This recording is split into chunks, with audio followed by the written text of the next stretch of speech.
Distinguished guests, respected speakers, colleagues, and participants, a very warm welcome to all of you to today's workshop, From Policy to Practice, Peacebuilding, Education, and Displacement in Myanmar and the region.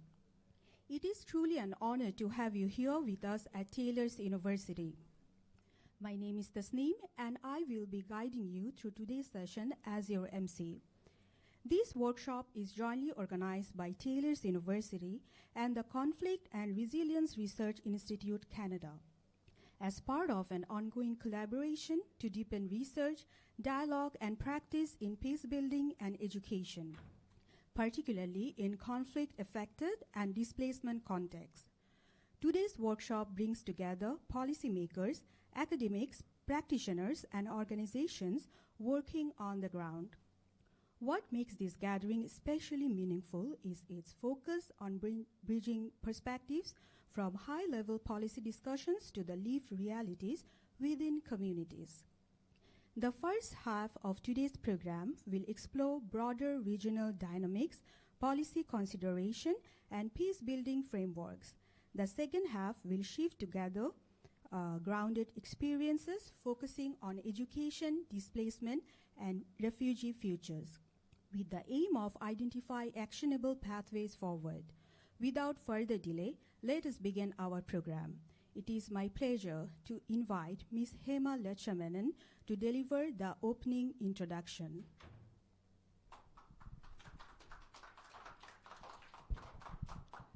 Thank you, Tasneem. Selamat pagi, a very good morning, everyone, and thank you for being here. Morning traffic can be very crazy coming into Taylor, so thank you, everyone. A lot of people texted saying they're on their way, so people are delayed. It is real privilege to welcome a diverse group of people. So we have policymakers, we have teachers from learning centers, academics, researchers, partners, and each of you bring different perspectives, diverse perspectives to a shared and urgent conversation that we are having today.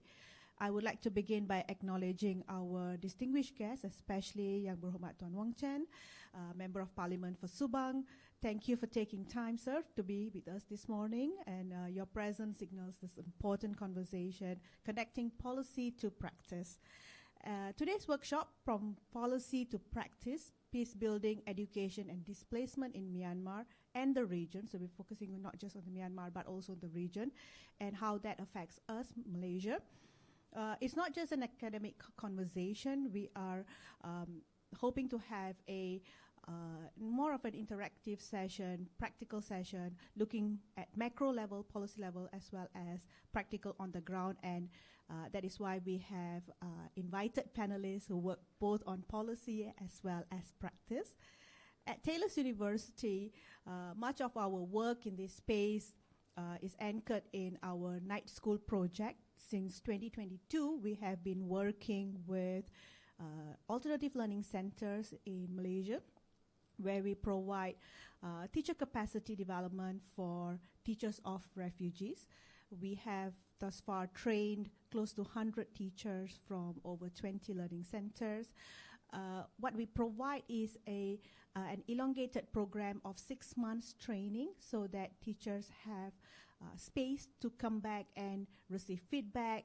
They don't feel that they're alone. Most of the workshops that are provided here for them are one-off workshops where, it can be overwhelming for teachers, and when they go back to their learning centers, they find that they are unable to give feedback whether the strategies work or not. And that is why we provide a 6-month-long teachers capacity, professional development training so that they have space to explore, come back, give feedback, opportunities to visit our Taylor's Education group schools, and for us to also visit so that we give constructive feedback, have sustained mentorship with the teachers even post-event. And what we have learned through Night School Project since 2022 is that education in displaced contexts cannot be imported wholesale. We cannot have a framework, a Western framework, or any framework that we import wholesale. It has to be built with the communities, grounded in context, and sustained over time. So We've also had partnerships with international partnerships with UK, Australia, Canada in this project. Most recently with the Conflict and Resilience Research Center from Canada. We have our partners here today, Dr. Kauser and Prof. Imtiaz. Thank you so much for coming. So today's session is about asking important questions, difficult questions, which I think the keynote address as well as the panelists would be sharing. How do we move from policy frameworks to practice that actually work in communities, and what this means for Malaysia? What does peace building look like in classrooms and beyond? And how do we ensure that people closest to these realities, teachers, parents, refugees, learners, are not just participants but co-creators of solutions? So today is a space to listen, to challenge, and to think together. And I hope that by the end of this workshop, we leave not just with ideas but also with clearer pathways for actions. Thank you so much once again for being here today. Thank you. Thank you so much, Ms. Hema. Next, I would like to invite Associate Professor Dr. Logender from the School of Education, Taylor's University, to deliver the opening remarks.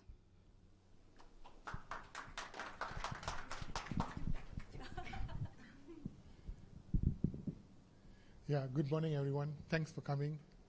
I was quite nervous when I saw, at least when I came in, there was just few of us sitting here. Now at least we have double row. That is the blessings for the day. One of the problems that when we started the night school project, my conversation with Hema was, there was you all have heard about the monk and his Ferrari, right? I mean, there was a famous book about a monk who had to give up his Ferrari to become a monk and all that stuff. So I was listening to one TED talk. There was this guy who was your typical Indian migrant to US, went to MIT to do his engineering, went to Harvard to do business, and then became this successful futures trader and made it big. Then he decided to join a monastic life, and he thought the best thing he can do was to become a monk and run a free school for the marginally displaced community. And he suffered. After 2-3 years, he barely could run one school, and he himself knew on his reflection that the school was not doing well. Then he came up with this idea: if each of us do what we are good at, things will work out. So he decided to become a part-time monk. He wears the robe from 6 to 6, and the other 6 to 6 he's in corporate suit making money.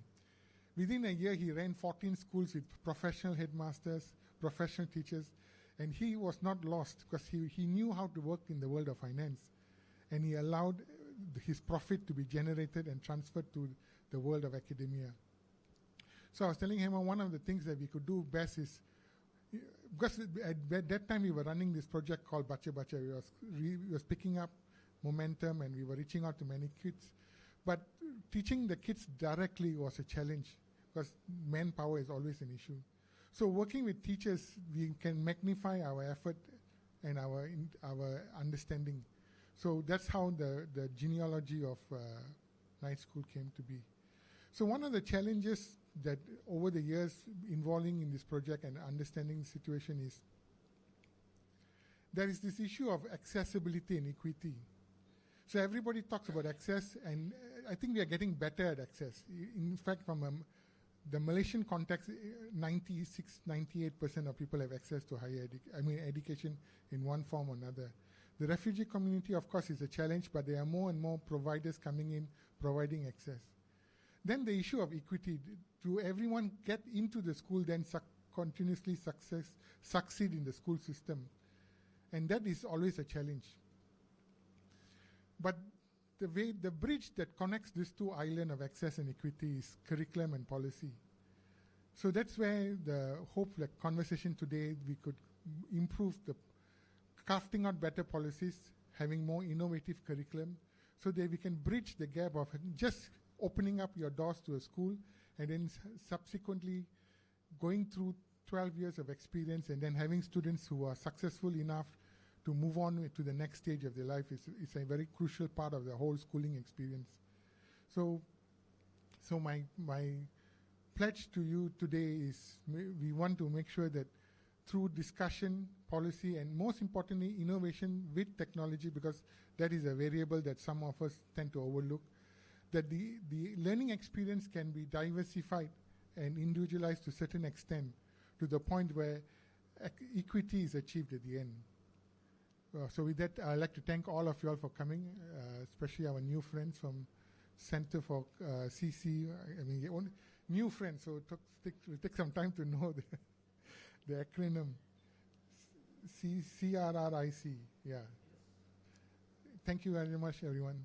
I hope they have a productive day. Thank you so much, Dr. Logendra, for those thoughtful and inspiring opening remarks. We now move to our keynote session titled Charting a Lasting Peace in Myanmar. It is my great honor to introduce our keynote speaker, Dr. Abdul Razak Ahmed. Dr. Abdul Razak has dedicated his life to advancing international relations, peace building, and global governance. With a strong academic foundation in law, international trade, and international security, including a PhD from the University of Leeds, his work reflects a deep commitment to justice, human security, and inclusive development. He is currently the founding director of Beit al-Amana, an independent think tank focused on public policy, economic development, and foreign affairs. He also serves as special advisor to the Ministry of Foreign Affairs, Malaysia, on peace building, reconciliation, and combating Islamophobia, and represents Malaysia on the ASEAN Institute for Peace and Reconciliation Advisory Board. His work spans across regions and conflict contexts, from Palestine, Afghanistan, and Yemen to Myanmar, bringing together policy, diplomacy, and human-centered approaches to peace.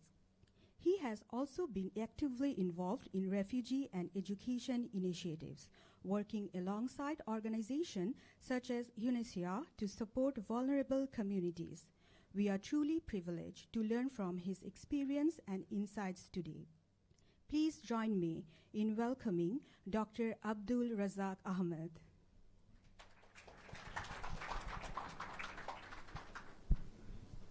Yeah, sure.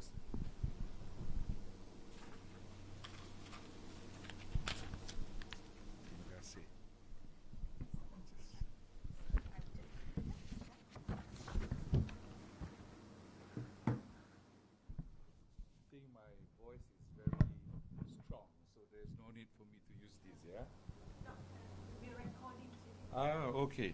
All right. Yeah. Thank you very much, and thank you for the introduction. Ladies and gentlemen, Yang Berhormat, His Excellencies, distinguished guests, colleagues, friends, academics, ladies and gentlemen, I'm very honored to be here with all of you today to address an issue of profound consequence to our region. The continuing crisis in Myanmar, and the urgent moral responsibility that we share towards its people, especially its children. This is not merely a political crisis. It is not simply a diplomatic challenge. It is not only a question of governance and security. It is above all a human tragedy. What has transpired in Myanmar over the past years has been very deeply distressing. It has inflicted intense suffering. It has torn apart communities. It has displaced millions. It has claimed lives, shattered livelihoods, and denied countless families the certainty, dignity, and peace that every human being deserves.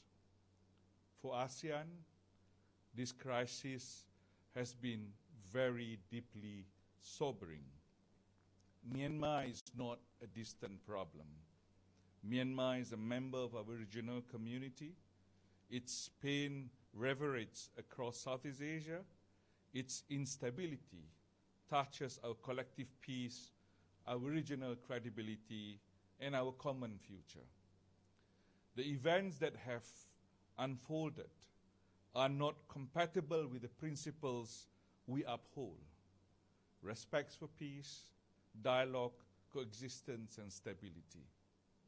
They are not in harmony with values that underpin our region. They challenge the spirit of our ASEAN Charter, the 5-point consensus, and the very notion of ASEAN centrality.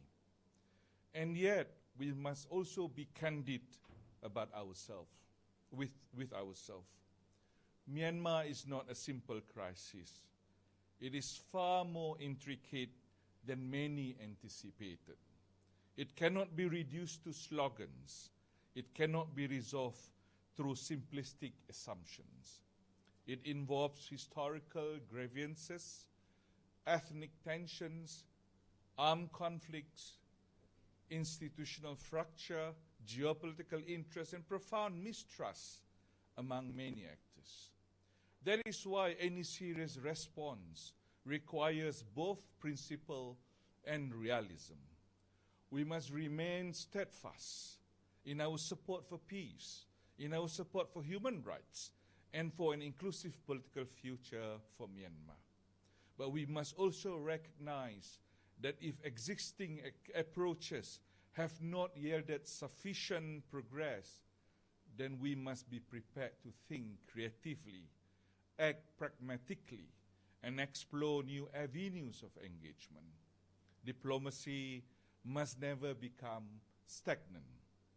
Policy must never become ritual. And regional leadership must never become passive in the face of suffering. Distinguished guests, recent developments, where limited, suggest that there may still be openings that should not be ignored. The former president, U Win Min, has reportedly been released. Aung San Suu Kyi has reportedly been moved from prison to house arrest following reductions to parts of her sentence. There have also been renewed discussion surrounding future electoral processes. These developments do not themselves resolve the crisis. They do not erase years of violence. They do not automatically restore legitimacy or trust. But they may indicate that political space, however narrow and small, still exists and should be carefully tested through constructive engagement. It may therefore be time for ASEAN, together with regional and international partners, to consider how best to encourage a new phase of inclusive dialogue. This dialogue must be broad-based. It cannot exclude any key stakeholders. It must involve political actors. It must involve ethnic communities, civil societies, humanitarian organizations, and those with real influence on the ground. It should be supported by neighboring countries and major regional partners, including China and India, whose roles are indispensable in any sustainable settlement. The objective must be clear: reconciliation, de-escalation, and a pathway towards a stable and representative future determined by the people of Myanmar themselves.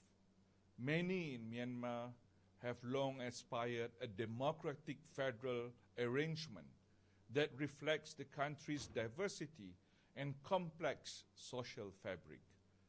That aspiration did not emerge from outside powers. It emerged from Myanmar's own people and communities. Any credible long-term settlement must take seriously the political identities, the autonomy concern, and the historical experiences of those communities. Ladies and gentlemen, while political solutions are necessary, humanitarian urgency cannot wait for perfect politics. This is where concern of our region must speak most clearly. Today, millions of Myanmar citizens remain internally displaced or have sought refuge beyond their borders. Large numbers are in Bangladesh, in Thailand, in India, in Malaysia, and in many other countries. Many live in uncertain legal circumstances. Many lack stable access to healthcare, livelihoods, and education. Many are vulnerable to trafficking, exploitation, malnutrition, and long-term trauma. And among them are children who did not choose conflict, children who did not choose displacement, children who should never have to inherit war. When a child loses access to school for 1 year, the damage is grave. When that loss stretches across several years, the consequences can become generational. We risk creating a lost generation. Young people denied literacy, denied belonging, denied hope. And that would be a tragedy not only for Myanmar, but for the entire region. Because children who are neglected today become societies in crisis tomorrow. Children who are empowered today will become the architects of peace for tomorrow. This is where humanitarian assistance, though essential, is no longer sufficient on its own. Food aid matters, shelter matters, medical support matters. But beyond survival, people need a future. And the most powerful bridge to that is education. Ladies and gentlemen, we must therefore begin thinking beyond emergency relief towards resilience and recovery. We should explore regional mechanisms to ensure displaced Myanmar children can continue learning wherever they are. We should work with host governments, local communities, international agencies, universities, technology partners to expand access to schooling, to language training, to online learning, to teacher support and vocational skills. Whether these children are in camps, whether they are in informal settlements, urban centers, or border communities, they must never be abandoned. Whether they are Rohingyas, Bamar, Karen, Kachin, Shan, Shin, Mon, Rakhine, or from any other background, they are all part of Myanmar's future. And the future deserves preparation. ASEAN has always been emphasizing itself as people-centered development organization. This is the moment to prove that commitment into practical terms. We should consider scholarship pathway. We should consider digital classrooms. We should consider community learning centers, child protection frameworks, and partnership with NGOs already working on the ground. Technology can play a very important and transformative role. Mobile learning platforms, low bandwidth educational tools, multilingual digital content, and remote teachers network can reach children when traditional systems can't. If conflicts disrupt classroom, innovation can preserve learning. We should not underestimate what coordinated, regional-oriented action can achieve. ASEAN has navigated financial crises, strategic rivalries, pandemics, natural disasters.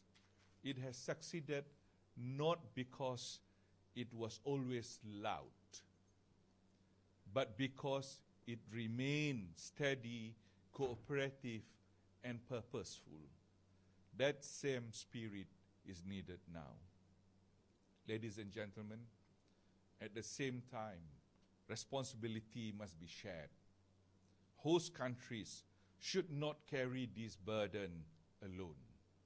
International institutions, donor countries, development agencies, philanthropic actors must also contribute more substantially. Burden sharing is not charity. It is an enlightened responsibility.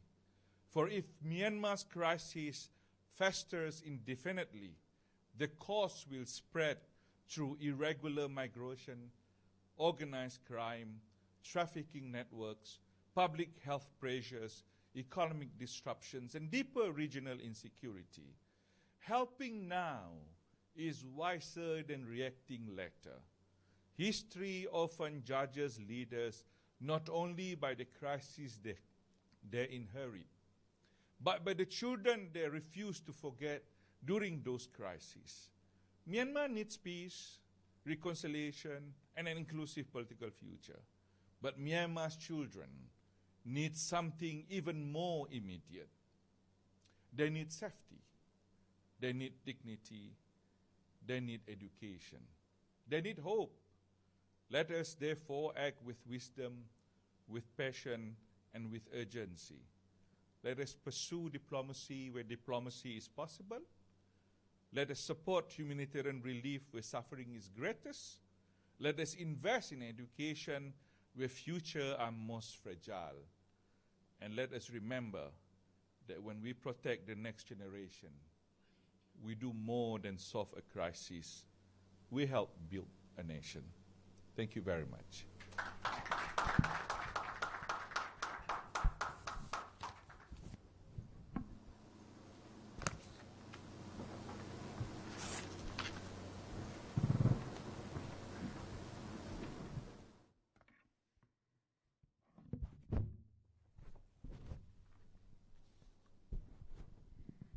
Thank you so much, Dr. Abdul Razak, for that deeply insightful and thought-provoking keynote.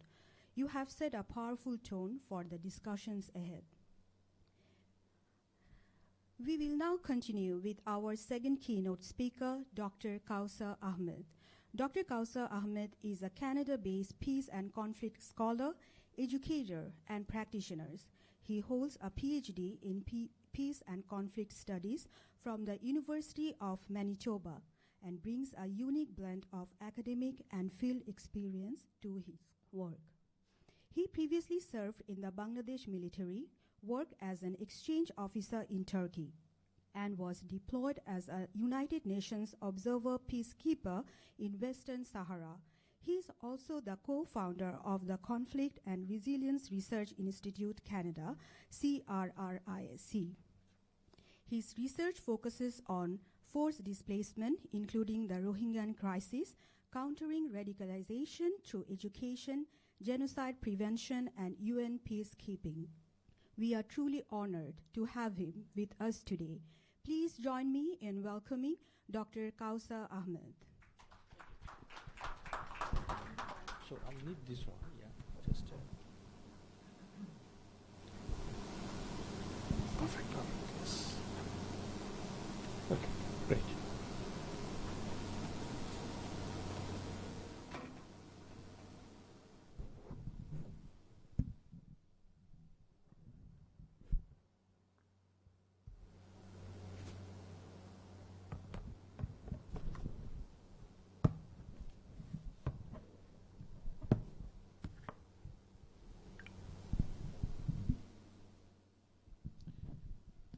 Very good morning.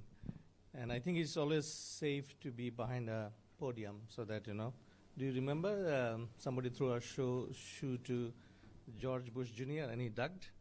So I prefer it's quite safe. I'll start by saying that it's deep gratitude that Taylor's invited us to share our stories of a project which we titled. And I think I would begin by thanking our keynote speaker, Dr. Abdul Razak. So passionately, he laid out the context, and I think we'll just complement, Dr. Imtiaz and I, what we'll do this morning, we'll just complement Dr. Abdul Razak's couple of key items, and which is exactly fits in our presentation. I do have a prepared speech, but as I move forward with my prepared speech, I'd also like to appreciate Dr. Hema for connecting us with this whole initiative. And it is really gratifying. Yesterday, I was spending time with Dr. Logendra and his team and signing the MOU. And we look forward to working with you. And as Dr. Abdul Razak said, something innovative, creative. And I was just reflecting when he was speaking about technology and how to reach out to refugee children, displaced people with technology and education, because this is how you can teach in mass number. And we have had a project which I'll briefly discuss later on, and we just exactly tried this model, sir, just for your information. Folks, distinguished chairs and honorable guests, colleagues, Salamat Pagi, and thank you very much for receiving us here in Taylor's this morning. On behalf of the Institute,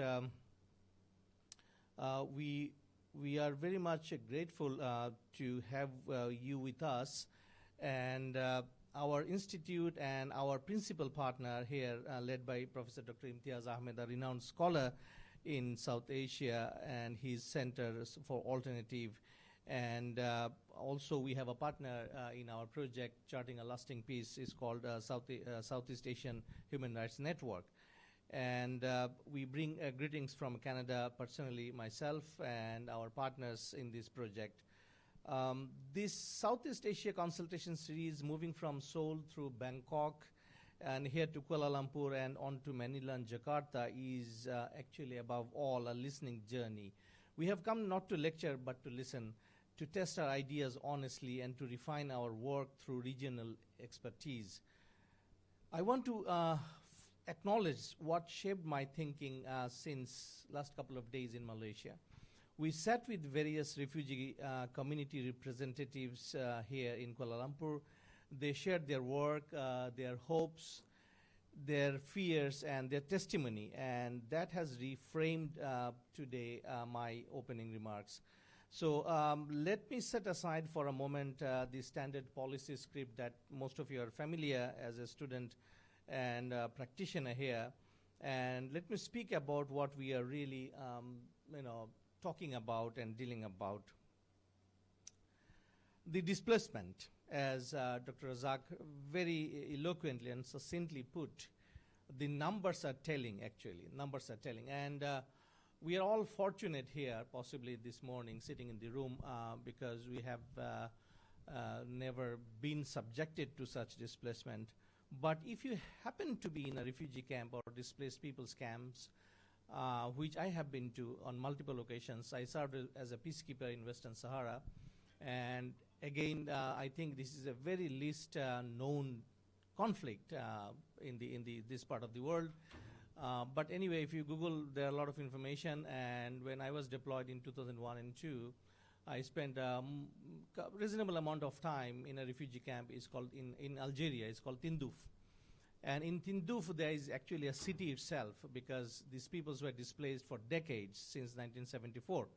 So if you happen to be in those areas, then you'll understand the depth of the crisis, the depth of the humanitarian disaster.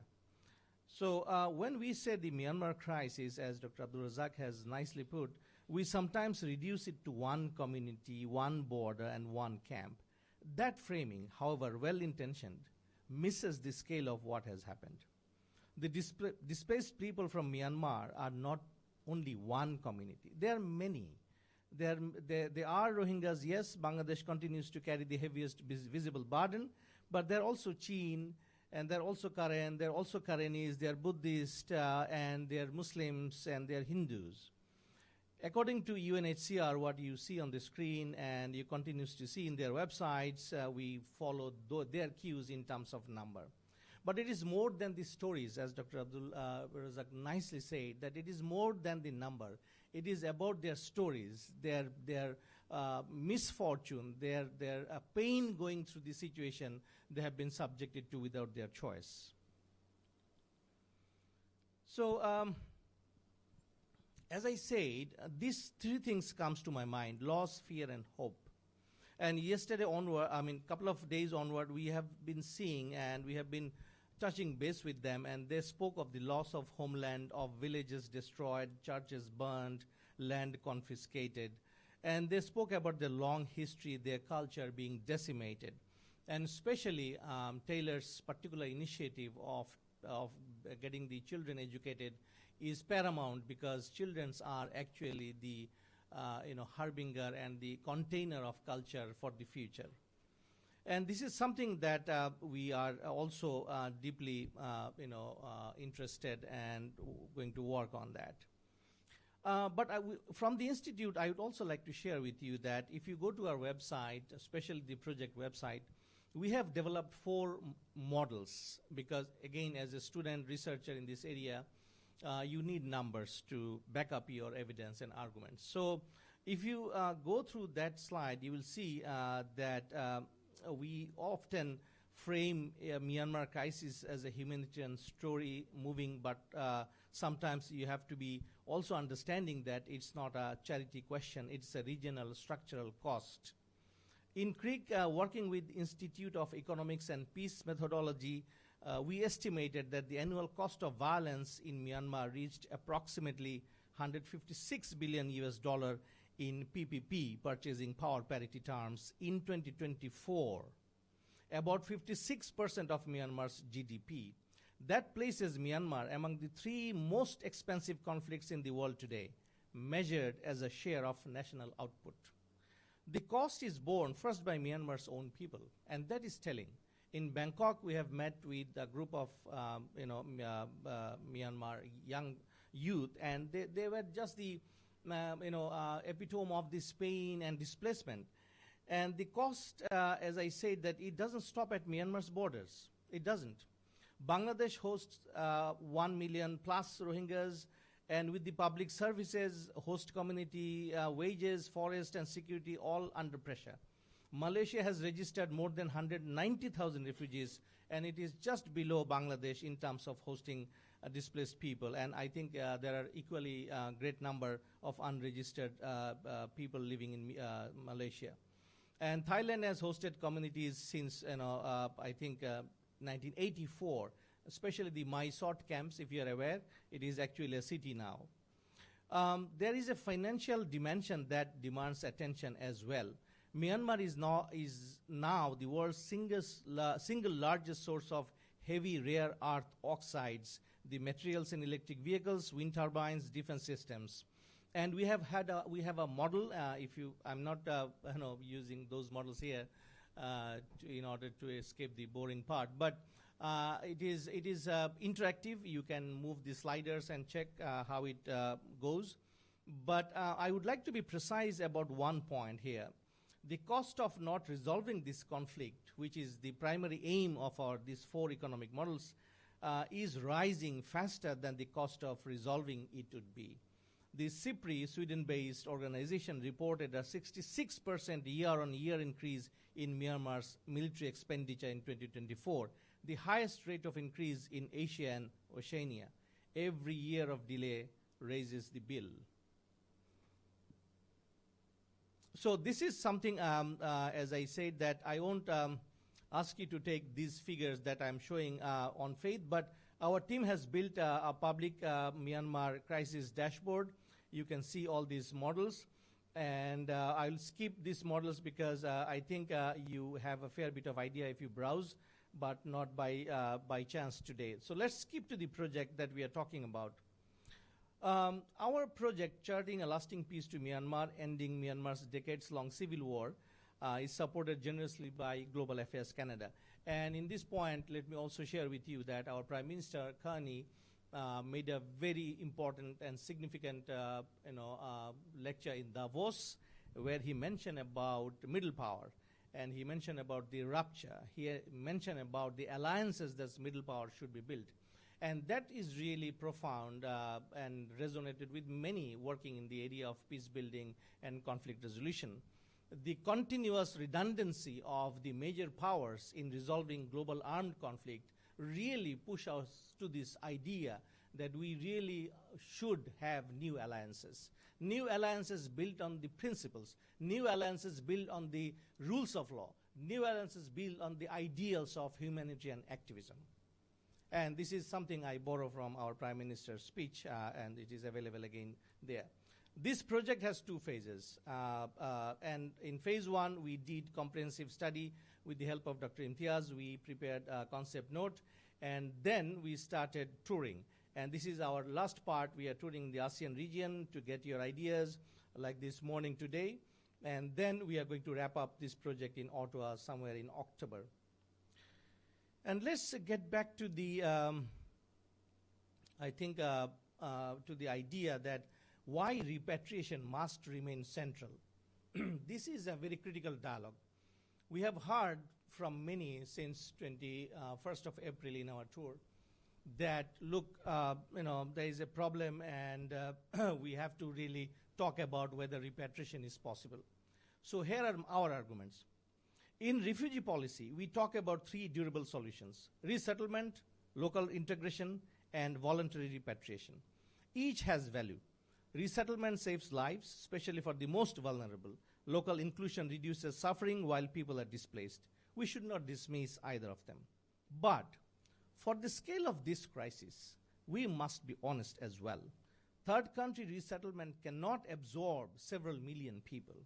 Local integration in any one host country, Bangladesh, Malaysia, Thailand, cannot become the quiet substitute for justice inside Myanmar, because doing so would convert Myanmar's displacement of its own people into a permanent regional arrangement. It would, in effect, complete the work and violence and dispossession initially began. Therefore, repatriation must remain central, not forced, not premature, not symbolic. We mean voluntary, safe, dignified, and sustainable repatriation with all the rights associated to it. Now let's jump to the core idea that I'm with, and I'm going to work with tailors in the future about education. CRRIC from 2019 runs schools in refugee camps in Cox's Bazar. These are small initiatives that we ran. And for the first time, in my understanding, in Bangladesh and elsewhere, we also ran a remote school in Bhasanchar Island. So this is one of the dimensions of the crisis I want to address directly. One that is too often treated as secondary to the political negotiation, yet maybe the most consequential investment we can make for durable peace: education for refugee and displaced children. The majority of the displaced Myanmar children have no access to quality, formally recognized education, and the barriers they face are not accidental, they are structural. They are the predictable outcomes of the systems that were never designed with the refugee child in mind. What would a universal, right-based education model for displaced children look like? Dr. Logendra was talking about this idea during our chat yesterday, and I completely agree with him. We believe it must rest on 5 pillars: portable and recognized credentials that follow the child across the borders, blended and remote delivery that reaches the most isolated communities, mother tongue instruction with a bridge to language of opportunity, psychosocial integration so that education heals as well as teaches, and clear pathways from informal learning to formal qualification equivalency. At CRRIC, we do not treat education as a welfare issue. We treat it as a peace-building issue. Children who learn together build the intercommunal trust that peace requires. And our proposal is that research-first, conflict resolution-centered work that identifies what conditions must exist inside Myanmar's contested regions for return to become possible. And you will hear more from Dr. Imtiaz because we have considered Rakhine as a microcosm of our model, but that can be elaborated and expanded to other regions. So I'm just finishing my opening remarks, and I just wanted to ask you very honestly this question.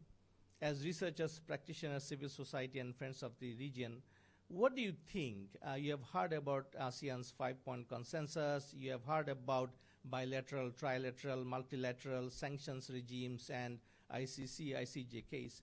But what do you think? What is the best way to move forward in order to build peace in Myanmar? Echoing again with our keynote, Dr. Abdul Razak's comment today. And in closing, let me say that inaction is not neutral. If you say that, okay, let's see and watch, you see, on Bangladesh terms, 2017 onward, if you calculate, it is already running 10th year of displacement. Already 10th year gone. But if you go back of the conflict, which Dr. Imtiaz will show you, it goes decades. And this is why we are saying very strongly this morning with you, and we resonate with our keynote speaker's point that inaction is not neutral. If we allow the camps to become permanent, if we allow donor fatigue to become policy, if we allow local integration in host countries to become the quiet substitute for justice inside Myanmar, then we risk completing the very objective that violence and displacement sought to achieve, making it impossible for displaced communities to ever return home. Talk to any displaced people in the world. They don't want to live in refugee camps. None. We must support immediate humanitarian relief. Understandable. And the money is getting down and down. If you go to our model, you'll see each year. We must protect those at sea. Many are traveling by sea from Bangladesh to Malaysia and Indonesia, as you know. We must support host communities, all the host communities. We must pursue accountability. We must invest in the education of every displaced child as an act of political will, not charity. And that is the key message. It is not charity we are doing. It is the right of the children according to all the covenants that United Nations constructed after the World War II. And we must keep our eyes on the central political truth. This crisis will not be resolved until displaced people from every Myanmar community can return in safety, dignity, and rights to the country of their belonging.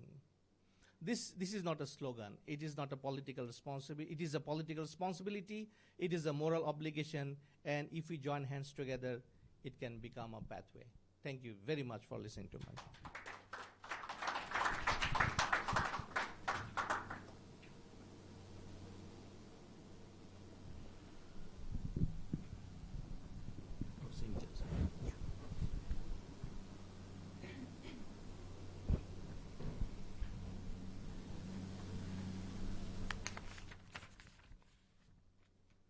Thank you so much, Dr. Kausar, for sharing your valuable insights and perspectives.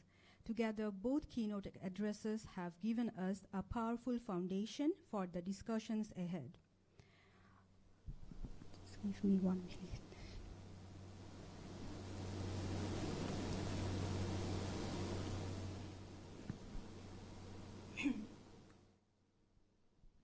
We now move into our panel discussion titled Peacebuilding in Practice, From Policy to Community Realities. This session brings together distinguished voices from policy, academia, and practice to explore how peace-building frameworks are translated into real-world context. Moderating this session is Dr. Andrea Passari, Program Director of International Relations. We also have Young Hormat Young Chen, esteemed member of Parliament for Subang, Dr. Adli Zakuan, Assistant Government Liaison Officer, UNSCR, Associate Professor Dr. Andika Wahab, Senior Fellow, Institute of Malaysian and International Studies, UKM, and also we have Professor Dr. Imtiaz Ahmed, International Relations, University of Dhaka, Bangladesh. I will now invite Dr. Andrea to take over the session. So I think you can. Yeah. Thank you.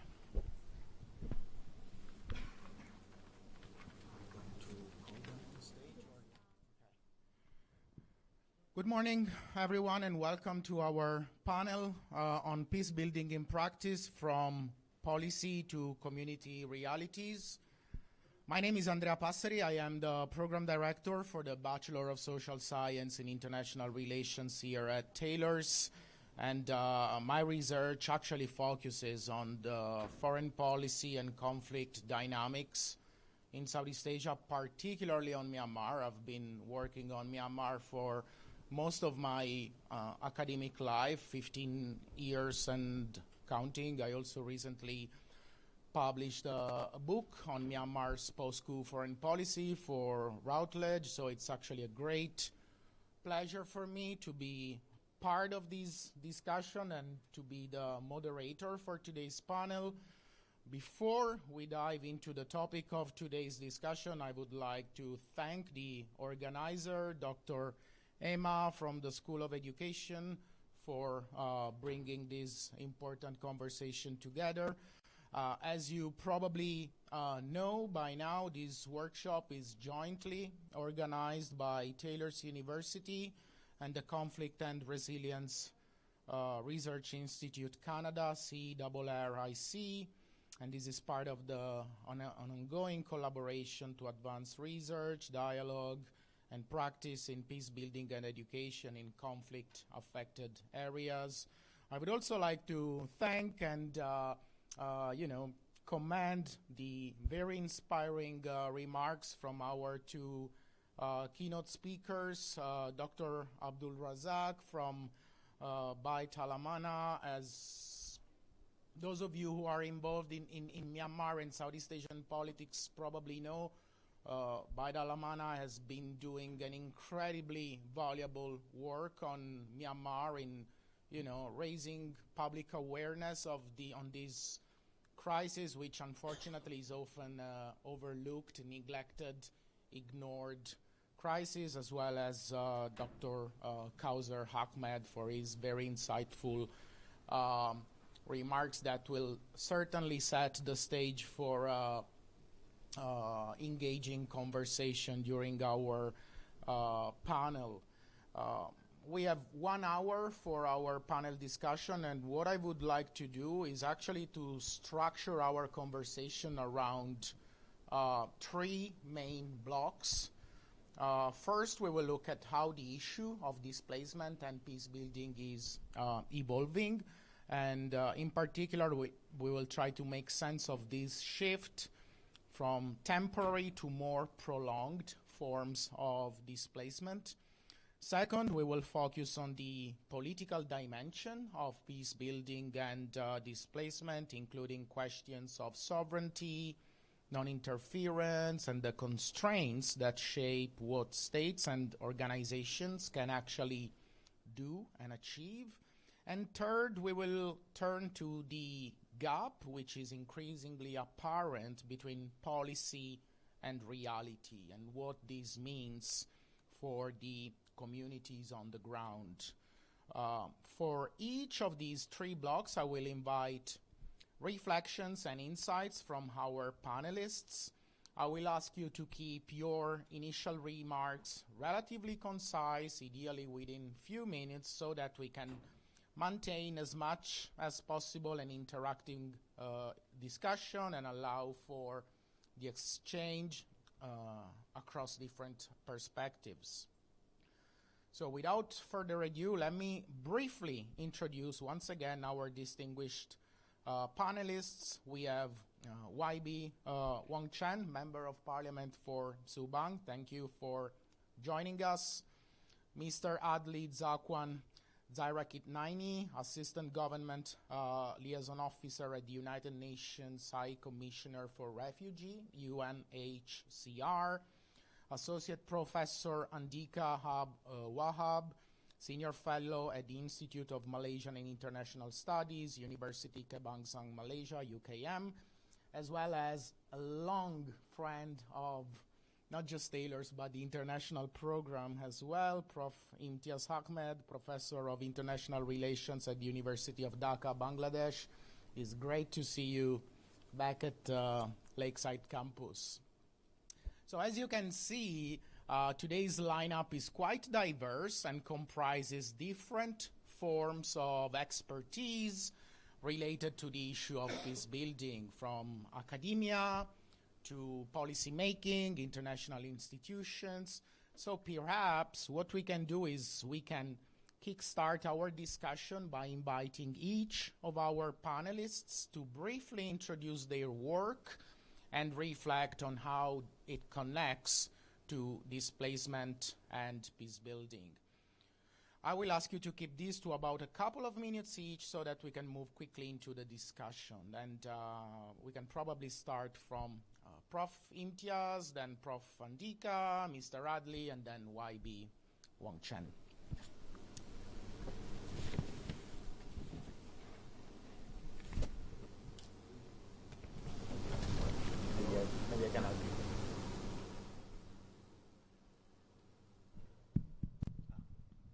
Thank you, Andrea.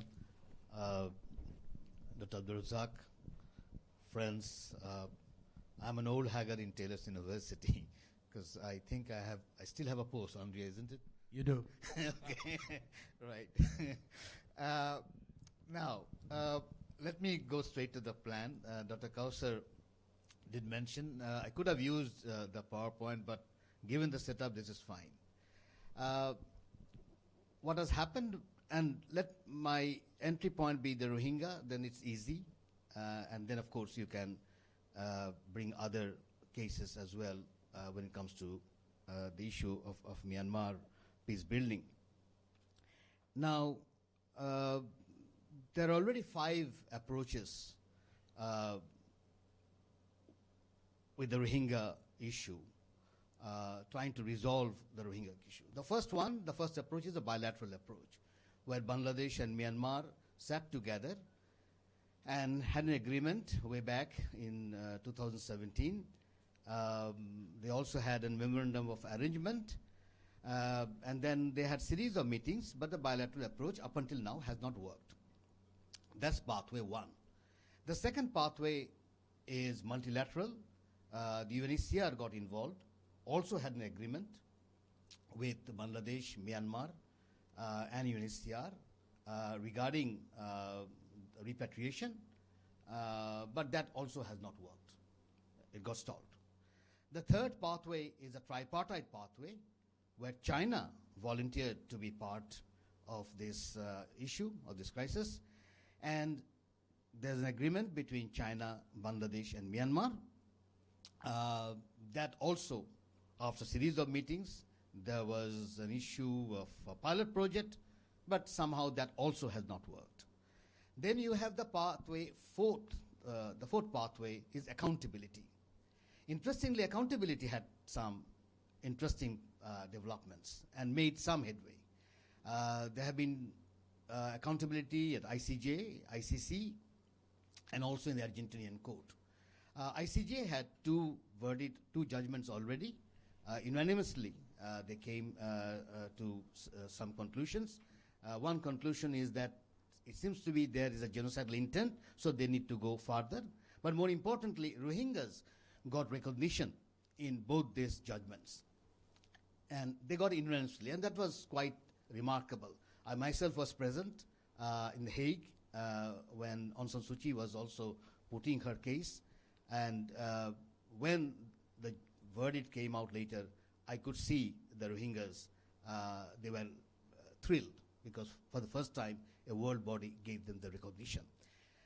There is also ICC case, but the other Argentinian court also made a development in that they also came out with a judgment to arrest and with arrest warrants on some military officials. So this is accountability. The fifth one is sanctions, or reimposing sanctions. That also did not go far. Now with the United States under Donald Trump, it became more flexible. But then some countries never joined. Australia never joined, Japan never joined, South Korea never joined, India never joined. So that also did not really work. So since you have 5 approaches, and we are saying all the approaches are fine, I always work on the image of the octopus, create as many hands possible. So what my center and CRRIC we are working on is the 6th option.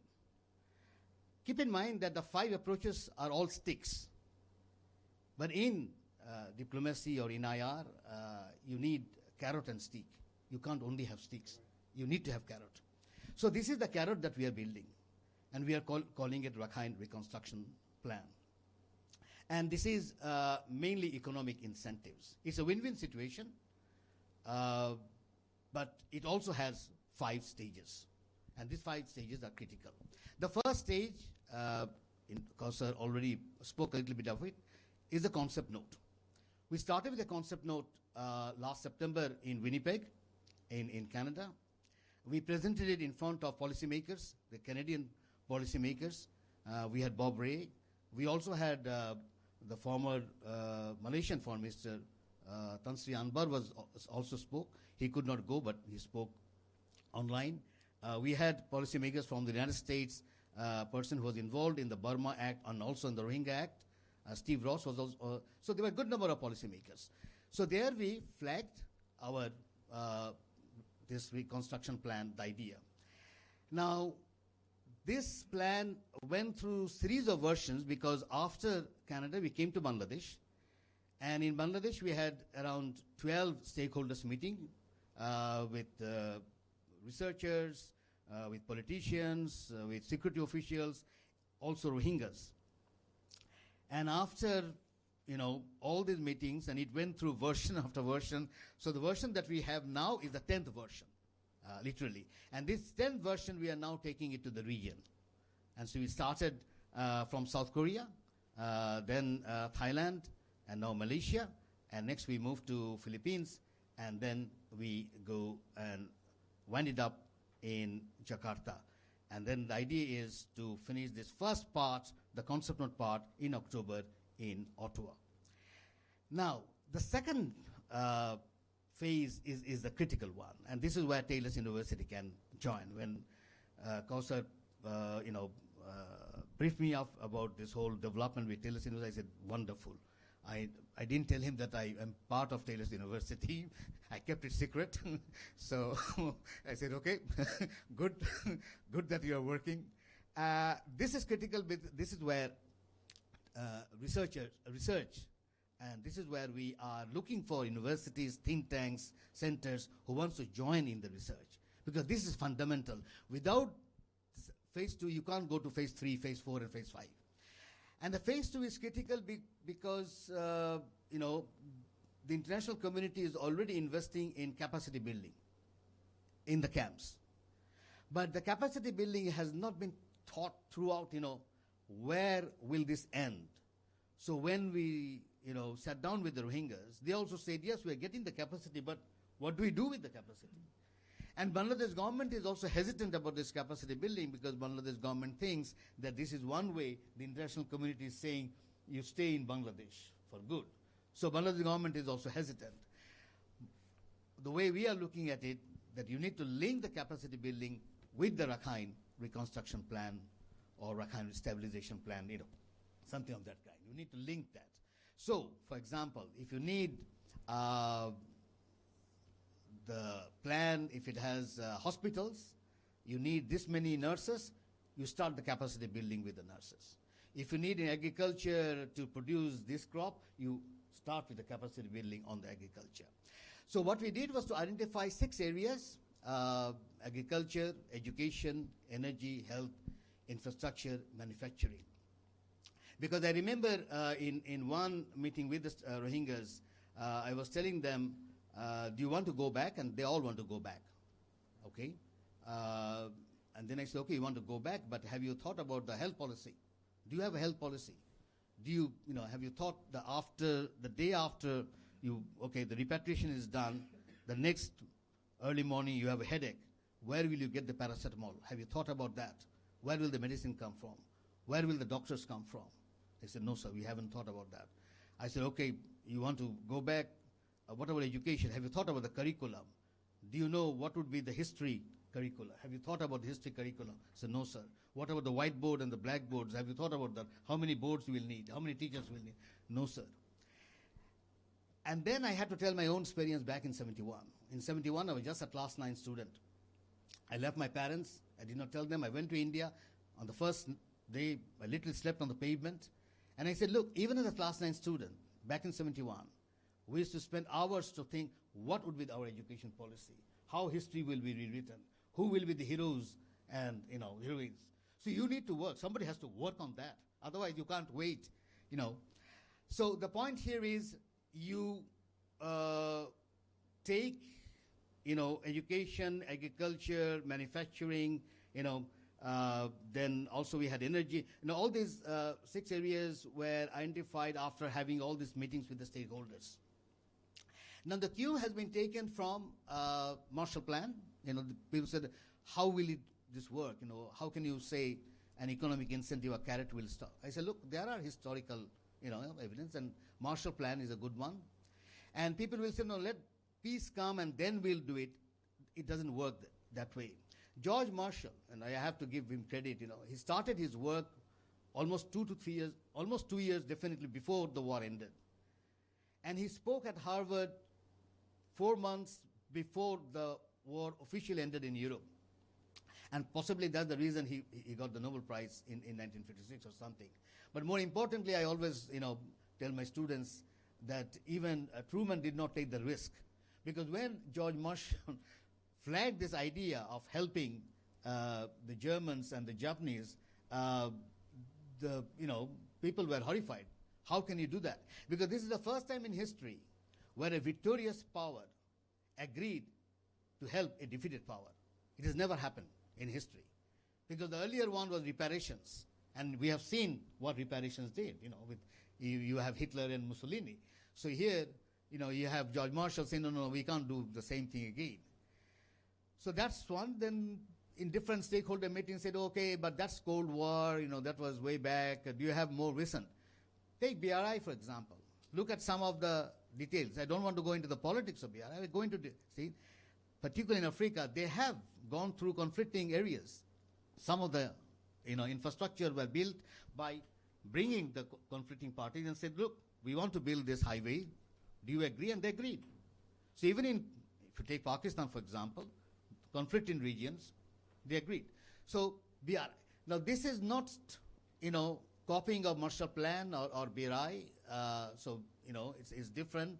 And if you look at the screen, you'll see that one has to do with the disbursing infrastructure funding in the form of grants, the other, with the banks, and the one that we have in our mind is public-private partnership. So once you have the research, then you move to the third phase. And the third phase, you dialogue with the stakeholders.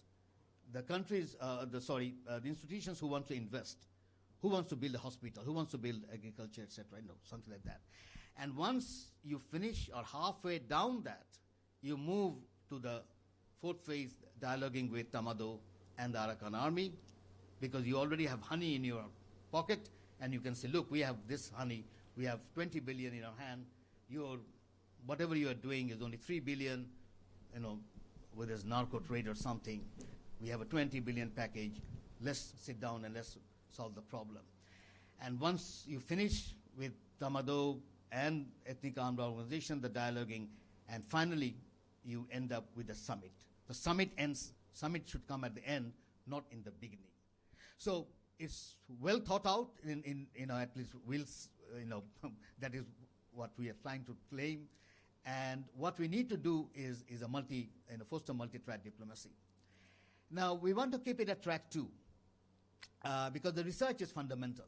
And this is, I just want to end by saying that this is where Taylor's University can join, because education is a big field, in developing the curriculum, developing history writing, the X number of things one can do. And once the research is done, I think the other steps can come easily. And I believe we can make a difference to the problem that we have now in Myanmar. Thank you very much. I'll stop there.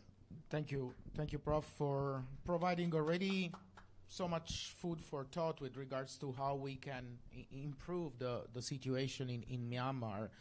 And I guess this brings me directly to the next question for Prof. Andika. As we were saying just now, in many parts of South and Southeast Asia, with Myanmar being unfortunately a very emblematic example of these, displacement is no longer temporary or episodic, it's becoming prolonged. So my question for you is, how does this shift from crisis to permanence change the way peace building should be theorized and then approached in practice? Well, first of all, Assalamualaikum warahmatullahi wabarakatuh. Good morning. Thank you for the invitation. Thank you, Prof, for setting the tone for the conversation this morning. I was actually thinking about bringing a value from the regional mechanism where we have been supporting, but since you're asking that question, maybe I can jump into that question first. See, go back to Malaysian policy when it comes to refugees. So Malaysian policy, when they see refugees, they see them as temporary settlers. temporary, in a way, temporary non-citizens lah. So you come here, and you whether get resettled or repatriated or local integration, which is not working in many cases, and for many reasons, local integration doesn't work for Malaysian case. Now, the only challenge when it comes to treating refugees as temporary settlers, there's a mismatch between how do we perceive them as temporary, and how do we equip them to be really a temporary settlers. Because you know what happens, because education, we talk about education, all these basic, like, except the protection from arrest, and also directive of AG in 2005. But other than that, and also the health, but the other sectors of their life are quite not given the protection by the government. So what happened is that they are coming to Malaysia, and we see them as temporary settlers, but we don't equip them. So what happened for many of these refugees, their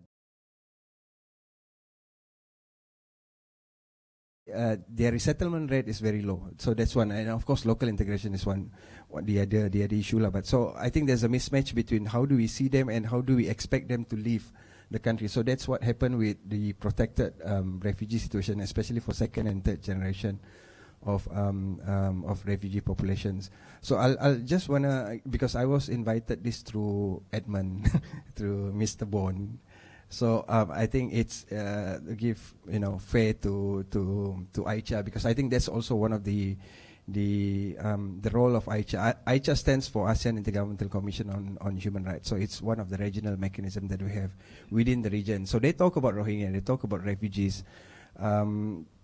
Just before that, I just wanted to highlight that AICHA is an ASEAN organ, so it's not a sectoral body. So if you work within the circle of this ASEAN, you would appreciate being ASEAN organ than sectoral body, because the reporting structure directly to the minister, and the level of independence is different to sectoral body. So AICHA is that level. So AICHA was established under Article 14 of the ASEAN Charter as an ASEAN organ. So it's quite powerful, supposed to be independent, but the name itself is intergovernmental, so it's intergovernment lah. So you have to represent your capital, the government, and you have to represent the country. So that's how AICHA works. Now AICHA, when AICHA was established 2009, there was huge and high expectation of AICHA to address a lot of human rights issues, and one of them is Rohingya issues lah. So that was the expectation, and we know the mandate of AICHA is to protect and promote human rights. So both protection and promotion of human rights. But after I think more or less about 15 years of the establishment of the AICHA, I couldn't see any. So because I can speak off the cuff, because we have been supporting the AICHA office for the past 10 years. So even before the chairmanship last year. So the issue on Rohingya, one is, so if you expect Malaysia to champion Rohingya or refugee Rohingya in particular in the platform of AICHA, it's very rare for Malaysian government to do that. Although at the back of the the official negotiation table, they can say, oh, let's push for Myanmar reform agenda, whatever, because we have everything to push for it at the regional office, at regional platform. But it's not. So there are many reasons for that. One is, of course, because Malaysia, if you want to push an agenda at regional level, you have to look at your domestic policy.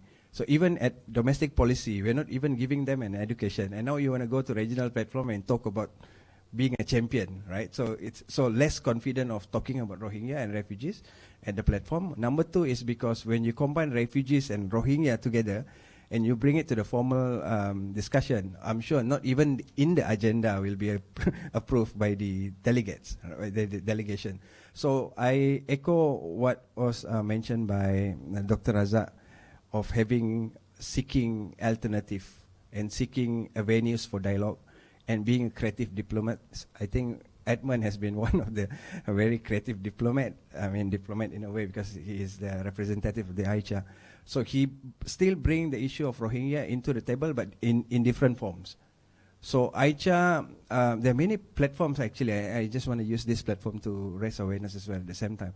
AICHA has one complaint mechanism at the regional level. Of course, they cannot investigate, but they can bring that matter to the capital, and the capital they can they can, go to the line agency and ask line agency to investigate. So I think for the past 10 to 15 years, there's a lot of complaints from other countries to Malaysia, from Philippines about Malaysia, about Philippines in the other country. So cross country lah. So you can actually make complaints. So you can go to the AICHA website, you can actually make a complaint and ask the AICHA representative to make internal investigation within them, and there is a process for AICHA to do that. So go back to the question about Rohingya.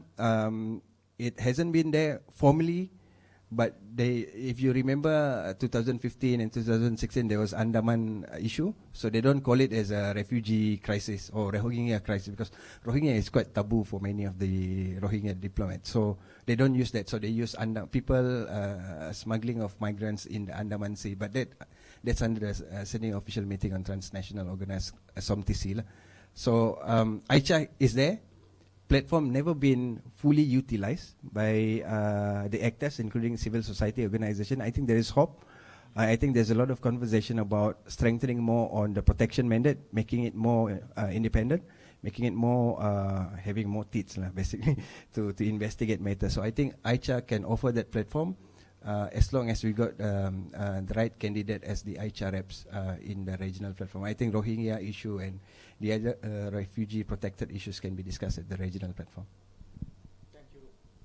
Thank you, Prof. And as I was saying earlier today, we are actually lucky enough to have not just academic perspectives, which are, of course, valuable and precious, but we also have policymakers and professionals who work on this issue on a daily basis. So I would like to ask YB Wong, from the standpoint of a national policymakers, a very esteemed and experienced one like yourself, what is your take on this? What are the implications of these evolution? And also, let's not forget that during 2025, when Malaysia was chairman of ASEAN, some important breakthroughs were achieved, including a temporary ceasefire in Myanmar. So probably you can guide us through the policymakers' perspective on such a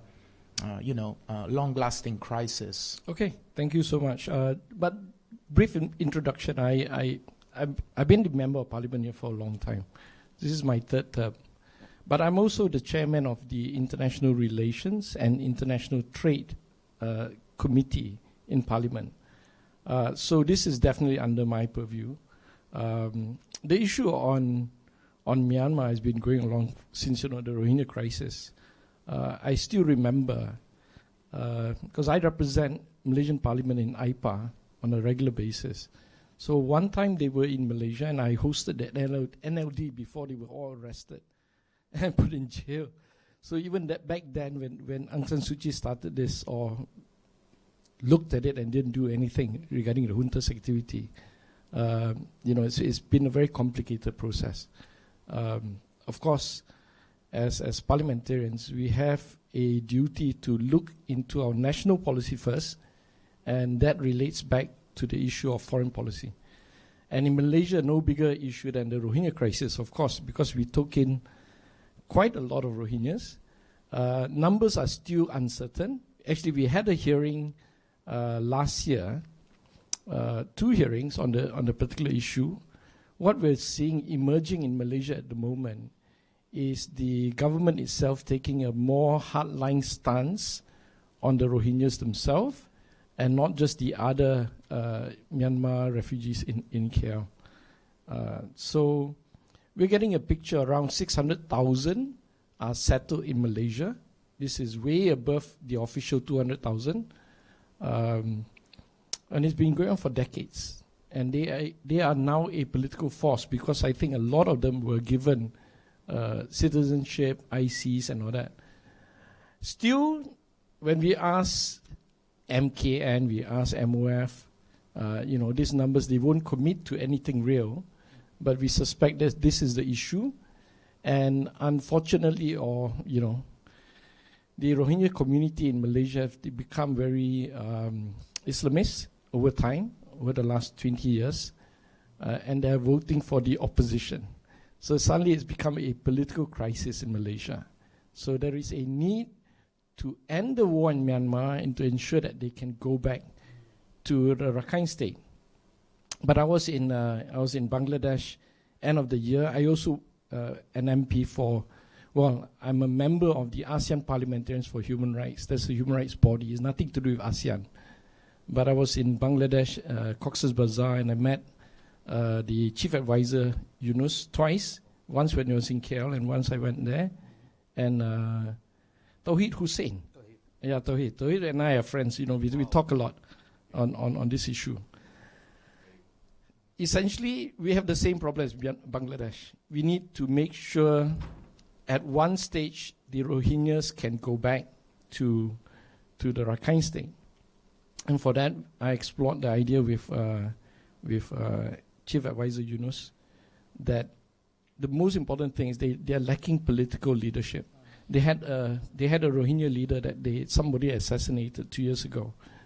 So until they find a actual person to lead the Rohingyas, there's no chance. If the war ends, they don't have a seat on the negotiating table.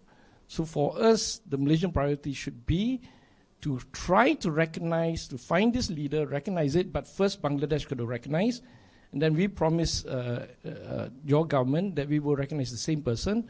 So that would be the start. Because when I was in Cox's Bazar, I met 6 of the leaders elected by 30,000 people from 1.5 million refugees. I mean, they were school teachers. They're not diplomats. They have no, lack of word, credibility or capacity to negotiate anything. And because they're not fighting there, I don't think the other ethnic group would be happy for them to return. So then you will inherit 1.6 million, we will have 600,000 people, and so on and so forth. This thing will perpetuate. But the only real solution I can see for the Rohingyas is really to get China involved in this matter. Not India so much, more on China. Because that pipeline is essential for China. Perhaps 1/3 of Rakhine can be, the Chinese can try to protect and then rehouse the Rohingyas back there. That will be a longer term strategic reason for China to do so. And I don't think we're going to be very, very upset if that happens. But those are the big parameters we're looking at, But essentially, we want the war to end, of course. But we're tracking very, very closely what's happening in Myanmar itself. We are against the sham elections, for sure. Yeah. For the ASEAN question that you've asked, we ran around a bit. I'm the opposition in the government. I disagree with my Prime Minister on many issues, including the approach towards to talk to track one with the junta. Shouldn't happen. If we had gone for, which we did, the Foreign Minister went to see the Tamadong, but we should have then equally recognized the NUG, even though they are highly disorganized, to be fair, right? But the ERO and all that should have been given the same recognition. But now it's in the hands of the Philippines, and to be fair to them, they don't understand the issue so much and they don't have skin in the game, unlike Malaysia. We try to assist where we can, but essentially we have to wait for the next group, which is Singapore.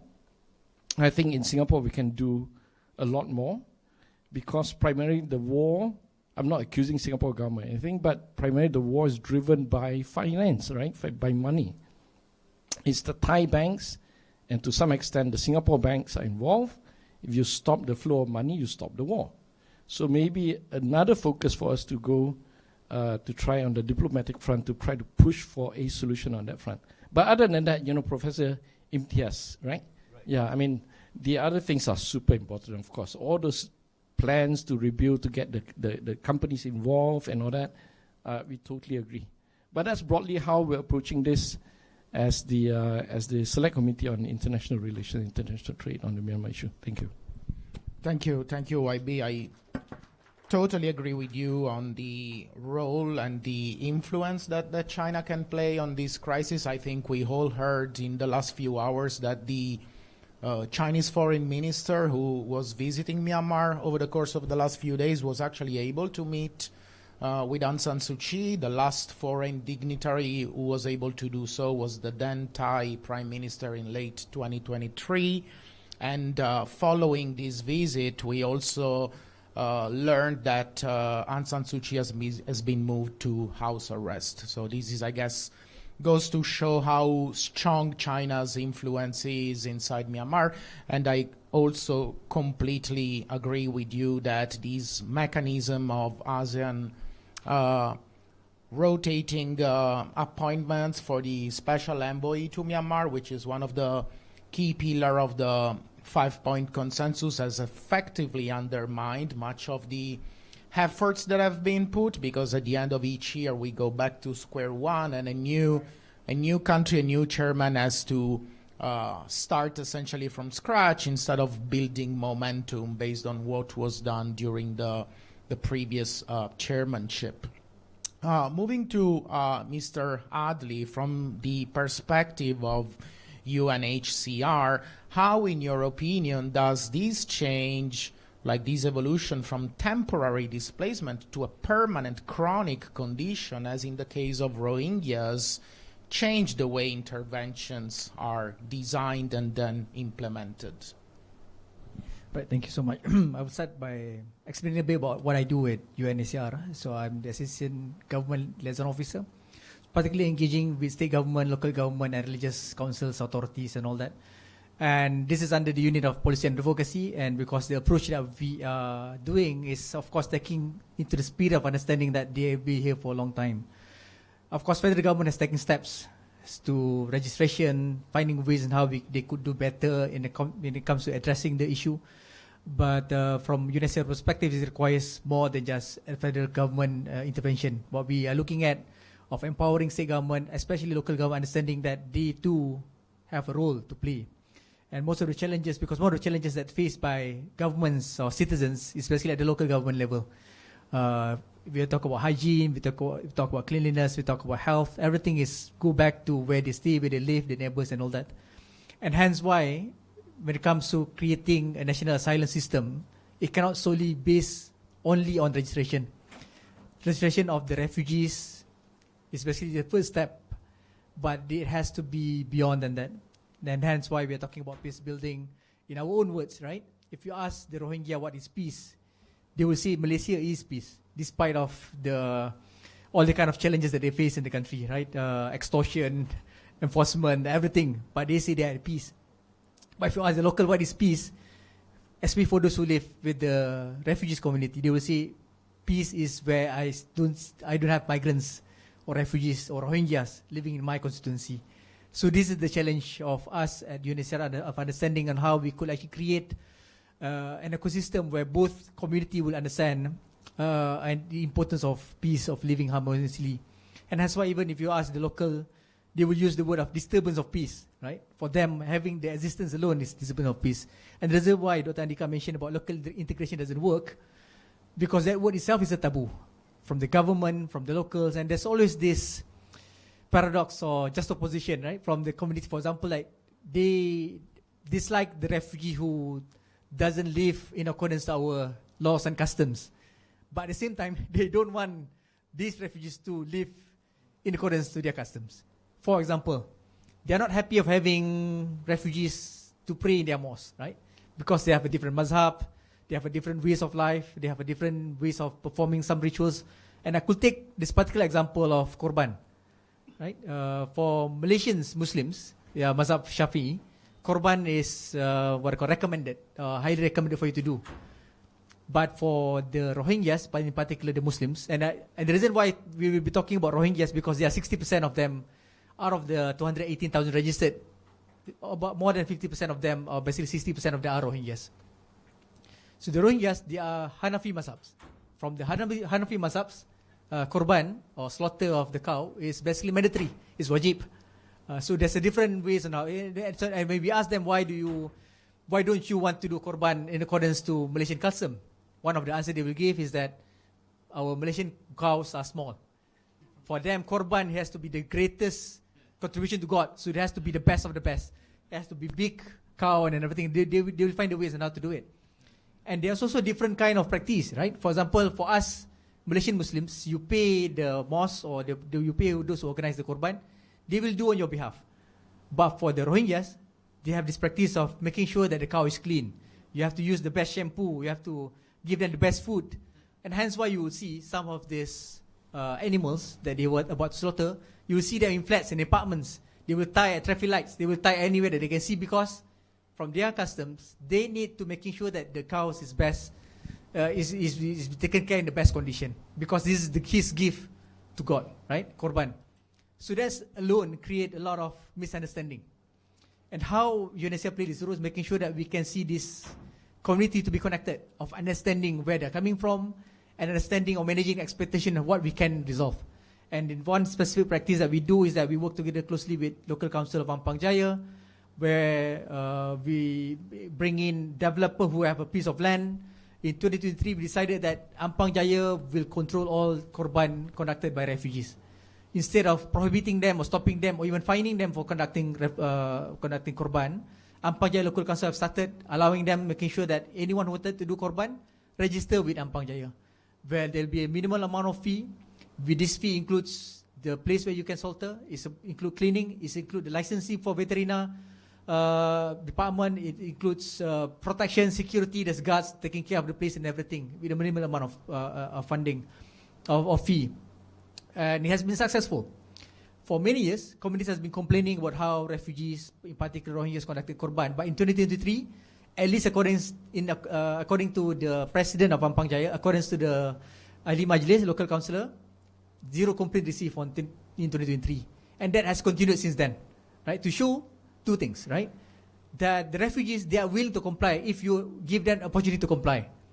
So if you tell them what to do and so facilitate them how to do it, they will definitely want to follow. And this is why, from my experience engaging with the community, most of the times the neighbors do have problems living with refugees, but the problem is not to the extent of hate. You know, they will complain about, okay, they have bikes, they stole some banana behind my house, but not to the extent of creating conflict between these two, those who are with neighbors. But most of the times, there are those who actually gain benefit of the conflicts. So in peace, there are two kind of, basically in the world, there are two kind of person, right? One who wants peace, the other who don't want peace, who conflict basically benefiting them. And unfortunately, these are the people who are really minority, who simply creating a lot of issues, misconception, disinformation about refugees, and then that causes a lot of, the majority community might feel a bit unpleasant of living with refugees. At least from Ipsos data survey in 2025 in June, and we will coming out new one in 2026. Malaysians in general, about 85% of them are quite sympathetic to the issue of refugees, or those who actually fled from their country due to conflict and persecution. But interestingly enough, for Malaysia, an equal number will say that yes, they can come, they can actually seek asylum at other countries, including Malaysia. But at the same time, the same amount of percentage of people will say that we have enough. So we're saying that we have 218,000 registered now. Probably according to YB Wong Chen, that's about 600,000 because the rest are unregistered. And then most will think that we had enough because of economic grievances and everything. But I think this is from our role. We are working together with academics, making sure that they see the benefits of having refugees living in your country by giving them protection, by giving them education, by giving them work. For example, ideas coming out with a research in 2019 by allowing legalizing refugee to work. The word legalizing or regularizing simply because they are working now. It's just that it's not there's no really a legal provision that allow them to work formally, and hence they have been working informally, unregulated works. But if you allow them to work in a proper system, given 5 years of working, according to ideas, Malaysia government can achieve 6.4 billion of increase of GDP just by allowing them to work. One is of course through taxation, which is not much, but second is because they are cash flow. Compared to migrants, refugees have their families here, so the money that they gain from working essentially will be spent domestically rather than be sent to their country of origin. So this is where one of the main things that we need to making sure that Malaysians understand. Fact and figures are definitely boring, but unfortunately we have to go back to fact and figures, and thankfully we have someone like YB Wong Chen and his colleagues who have been passionate of using fact and statistic and all that.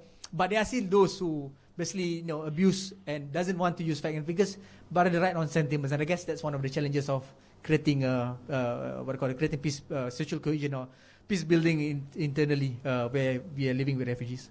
Thank you so much. For our second and unfortunately last round of remarks, I would like to focus specifically on the politics of peace building and displacement. YB just now, for instance, was mentioning and reminding us about the dilemmas, moral and political dilemmas of dealing with such a defiant regime like the Myanmar junta.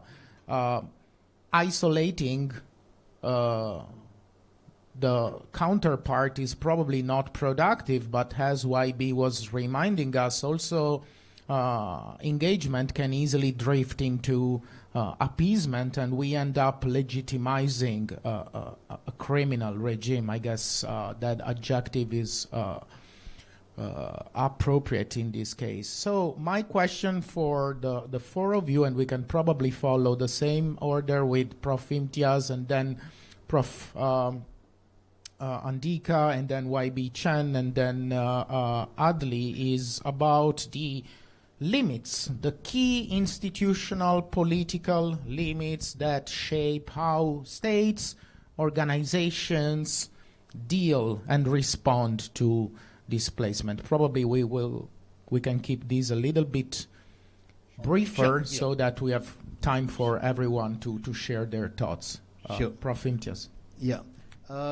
Well, when it comes to Rohingya and Myanmar, and one can talk about other ethnic communities who also ended up as refugees, it's a chicken and egg situation. Whether you can have peace without incentives. When we say it's a carrot, you have to be very realistic. And the question that needs to be, raised is what incentives do the Myanmar state, when it comes to repatriation, why should they do it? I can understand the humanitarian reason, but it doesn't work in real politics. And now with Donald Trump and the United States going in a different direction, it's not going to work, the humanitarian, case. And we have tried with the Rohingyas in the last 10 years. Now, I'm not against ICJ, ICC. I think it's fine. It can go, but it will take years. But let's, for a minute, just think the best positive result of the ICJ case, after another 5 years or 7 years down the line, maybe they will come with judgment which would be favorable to the Rohingyas, which will talk about reparations and etc. But how do you implement that? But it has to go via Security Council. And it will immediately be vetoed by one or two powers. So how are you going to implement that, even with the best scenario? So the point here is the plan that we have, the process is interesting because through this process, you can actually build even a civil entity. Because as of now, the Rohingyas, they don't have a serious civil entity. Somebody was talking about leadership. They don't have it. But through this because our idea is that in each of the categories that we flagged when it comes to research, the Rohingyas would also be involved. And keep in mind, there are a good number of diasporic Rohingyas who are in the diaspora. Good number of them. I met, in Germany. I met them in Canada. There's a good number. They're IT specialists. We came to know through this process that there is a a surgeon in Canada, and she's a woman. A woman surgeon, if she can get involved in the health research, that will be wonderful. So through this process, you will be getting educationists, you'll be getting different people of Rohingyas working in agriculture, etc. So I think you need to build incentives for the other side. And I always, this is a philosophical point. I take humans there's always a good side to humans. However evil you can, talk about. Even Trump has a good side with all his, idiosyncrasies. I'm sure he has a good side. So the point here is we need to look into humans as beings that would make a difference, because you need to implement things, you need to practice things, but unless you have a plan, a vision, it's not going to go very far. Because now what happens, you go to Myanmar and you try to negotiate, so you have to take them back. And they say, why should we take them back? Oh, we should take them back because of humanitarian reasons, you have done injustice. And they will say, so? Prove that we have done injustice. So it goes on. And for last 10 years, it has not worked. And for some communities, it has not worked for last 30 years. So here I think we need to build incentives. We need to build carrots where they will see benefits in getting them back. Don't forget the French and Germans used to hate each other. But look at them. If you come to Bangladesh, they have an embassy under the same roof. And I always say that if Hitler knew that, he probably would have committed suicide second time, French and Germans working together. They believe because this Marshall Plan made a difference. So I'm hopeful. I'm been optimist. Yes, one can say I'm been idealist, but you need idealism to remove mountains. So I'm hopeful. I think we need to really start thinking that can there be an out-of-box solutions to the problems that we have now. Thank you, Prof, for your faith in human beings, especially certain human beings. I hope you are right about that. Exactly. So I know pretty well about the benefits of the Marshall Plan. My country was rebuilt from scratch thanks to the Marshall Plan. Prof. Andika, over to you. Yeah. Thank you, Dr. Andre. Let me just start with this. I know the time is quite brief.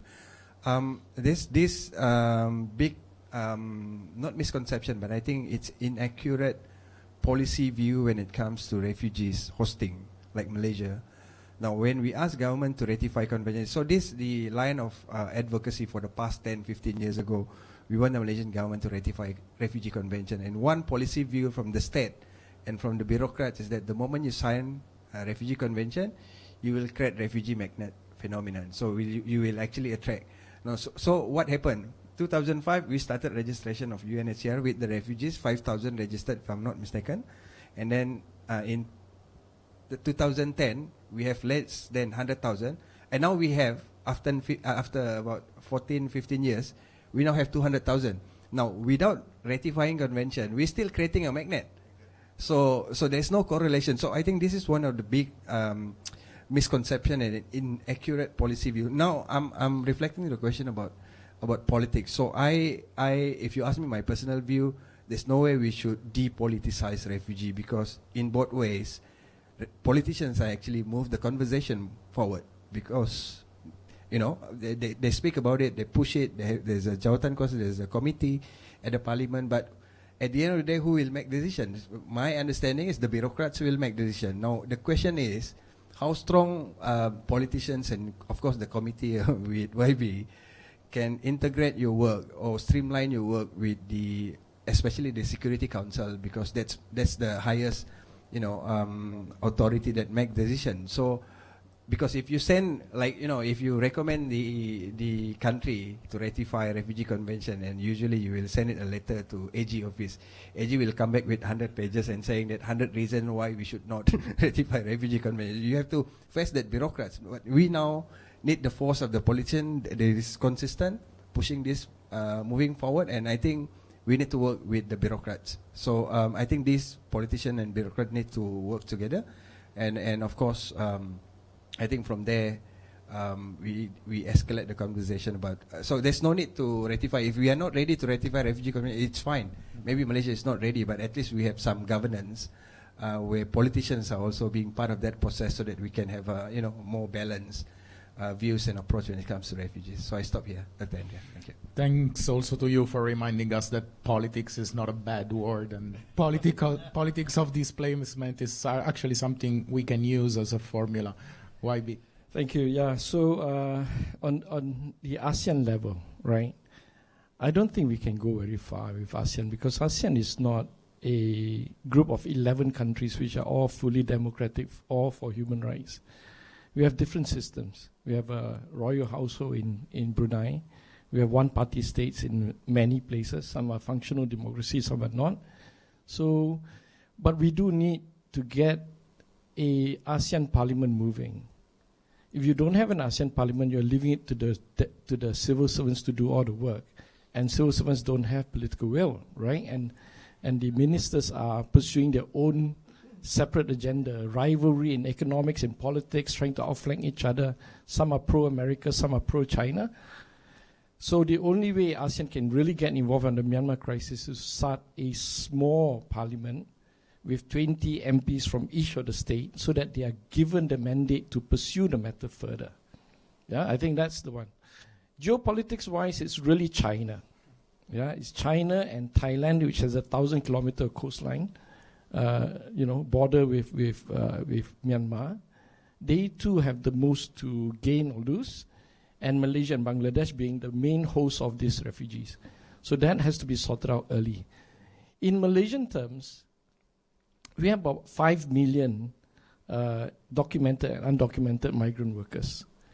Of course, the country can absorb 200,000 refugees and allow them to work. But it's always been a case of a monopoly and also corruption at the very highest level in terms of giving people the right to work. So for instance, I have a Filipino maid. I hired her and I have to pay 20,000 for the processing fee. My brother who lives in Singapore has to pay 10,000 ringgit, not Singapore dollars, for his. So roughly 10,000 ringgit is the corruption index in Malaysia per worker. So if you've got 5 million workers, that's like a big, I think it's 5 billion of corruption that is spread throughout, up and down the chain. So that's why they won't let the refugees work, because every refugee I give, somebody's going to lose 10,000 ringgit, or the system will lose 10,000 ringgit. That is why we've been pushing the current Minister of Home Affairs, who's my good friend, to implement a system for the right to work. And we work with UNHCR, but there's some handover issue on data. But if you get that done, and they do intend to charge for the right to work, if you put an element for someone to make money, the government will pursue it. That's what I'm saying, right? So that is the biggest fight that we have to pursue at the local, at the domestic politics-wise, to ensure the refugees here are given the right to work, because that's how we reduce everything. We reduce the pressure on health, on crime, on education, because they can then fund themselves, right, and get some safety. But to sell that idea to Malaysian population at large, here in Subang Jaya, occasionally I play football with the Zomi people, and then I get my wonderful constituents complaining, why am I playing football with refugees, right? So it's really difficult. We need to transition. We need to get the locals to understand that we have to engage. But at the national level, we've got to sort out this corruption issue regarding workers, and we've got to let the refugees the right to work. Then we worry about the geopolitics later. That might take another 10 years. When they're tired of fighting, Andreas, I'm sure they will come back to the negotiating table. But we've got to stop the funding first and foremost. We've got to make sure that we don't supply jet fuel. We've got to talk to the Russians in particular for supplying weapons. And we've got to get the Chinese more interested to take a bigger stand, even though the junta doesn't like them at all. All that needs to be bridged. Yeah? Thank you. Thanks. I guess as Prof. Imtiaz was reminding us, it's all about the incentives we provide also to these external stakeholders to play a more constructive role. Mr. Adli, how do organizations like yours and yourself in your work try to navigate the politics and geopolitics of peace building and displacement in controversial, divisive crises like the Myanmar one? I mean, I guess one thing that we learn and unlearn and relearn is about using the language of the politics as well, right? Because we coming from humanitarian perspective, sometimes this language doesn't work well within the political forum, and I guess, but I think hence why we are thankful enough, because we have friends, allies like YB Wong Chen and others have been helping us in not only giving us guidance and advice, but of course providing that leadership of having such discourse in Parliament and others. And in the past, I think even in the past, within this last few months, right, this year, we've organized 2 big events. One is the Parliamentary Symposium, which is actually, we work closely with YB Wong Chen, with the speaker, and we had this good briefing and discussion about refugees in Parliament itself. And then just recently, we also had this Symposium on Islam and Humanity. We're talking about where Mufti of Sabah was present. There are those who are within the government from JAKIM, the religious authorities, religious councils who attended, and all of them basically agreed on the importance of protecting refugees in the line of Islam. Even I think, if I may even want to quote the word of the Mufti of Sabah, وَالَّذِينَ آمَنُوا وَهَاجَرُوا وَجَاهَدُوا فِي سَبِيلِ اللَّهِ وَالَّذِينَ آوَوا وَنَصَرُوا أُولَٰئِكَ هُمُ الْمُؤْمِنُونَ حَقًّا لَهُم مَغْفِرَةٌ وَرِزْقٌ كَرِيمٌ. In this verse, Surah Al-Anfal, reminded by Mufti of Sabah, that those who are basically orang yang beriman, those who the believers, those who migrate, and those who fight in the name of Allah, and those who protect and help refugees, or basically those who migrate, these are the best of mu'min. Mu'minul haqqa, they are the best of the mu'min, not even for those who actually fight in war. Even those who help them will be the best of the mu'min. This will be given the forgiveness and also the best of bounty, or basically rizki. So having this political leadership helped us in navigating this. And we learn this. If we are talking about refugees, a crisis, we learn how to deal with crisis by making sure everyone is involved. We can implement inclusive policy. Just like how we deal with COVID. Imagine if this population, 200,000, or even the adults, 100,000 are not vaccinated. What will happen to Malaysia? Do you think we will survive? No, right? The same goes for education, health. The same goes for employment.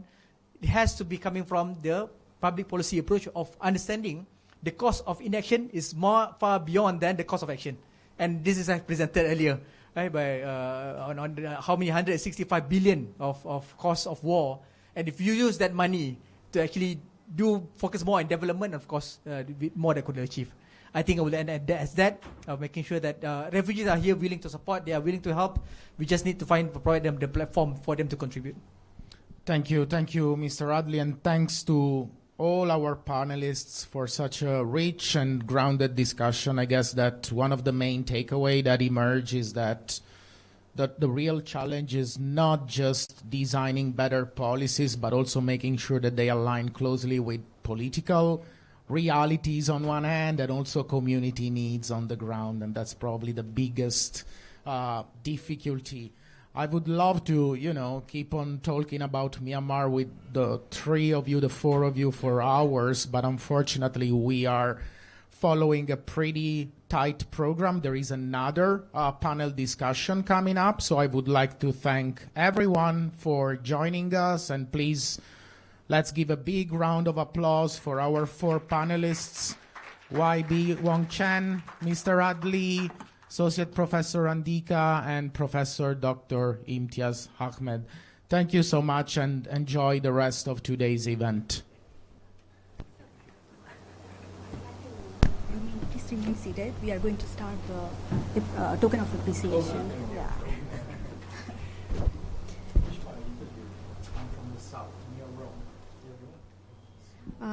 Thank you, Dr. Andrea, and to all our distinguished panelists to such a rich and engaging discussions. Your insights have truly helped us connect policy perspectives within the realities on the ground. As a token of appreciation, we would like to invite Ms. Hema Lechamanan to present tokens of appreciation to our moderators and panelists.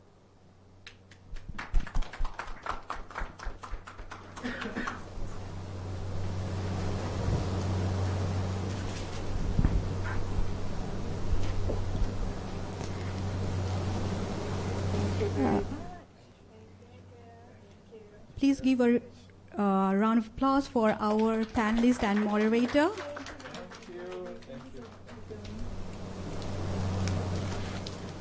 Thank you very much.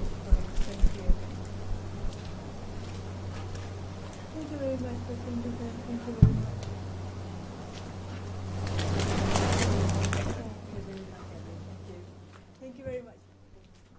Thank you. Thank you once again to all our speakers for your valuable contributions. Yeah.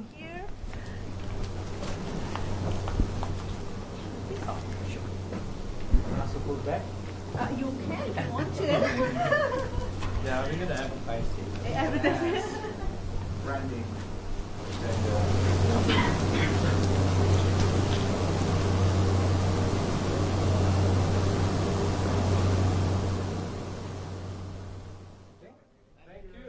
Thank you so much.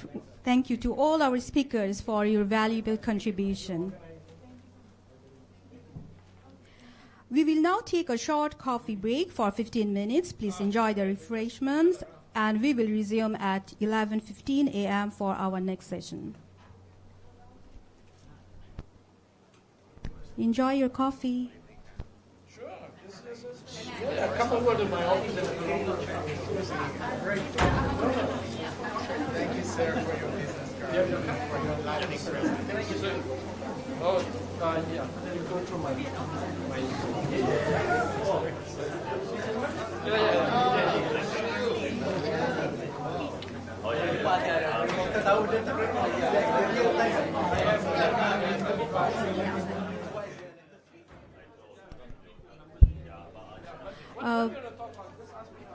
Please help yourself. The coffee is served outside. The coffees are serving outside, so if you can go and grab your coffee. Thank you.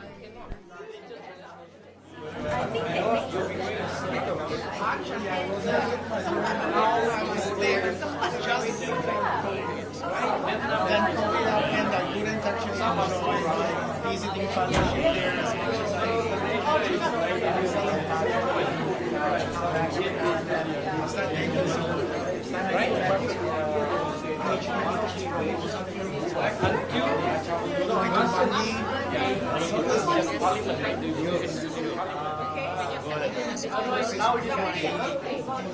This is the minister's get together. So I just finished my PhD. It's not when you think this. Can we get a coffee? This is of general things.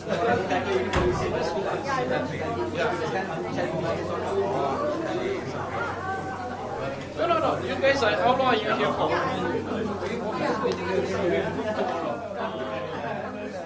But if you want to come later, just He was like, I told you that as soon as you just right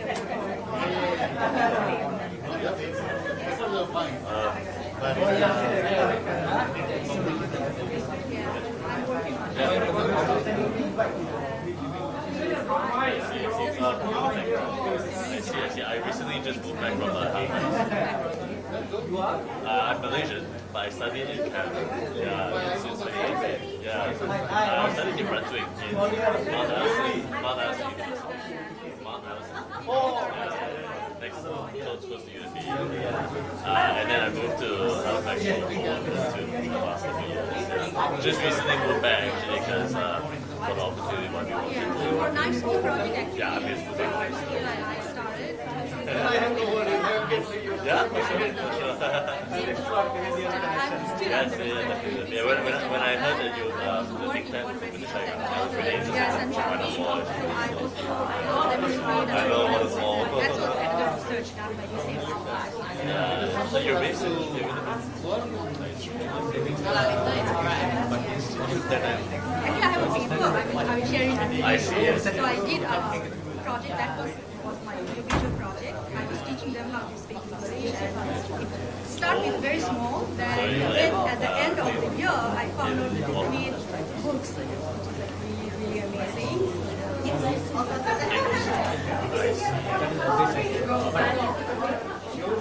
Well, yeah. We'll see what happens. Definitely. Right.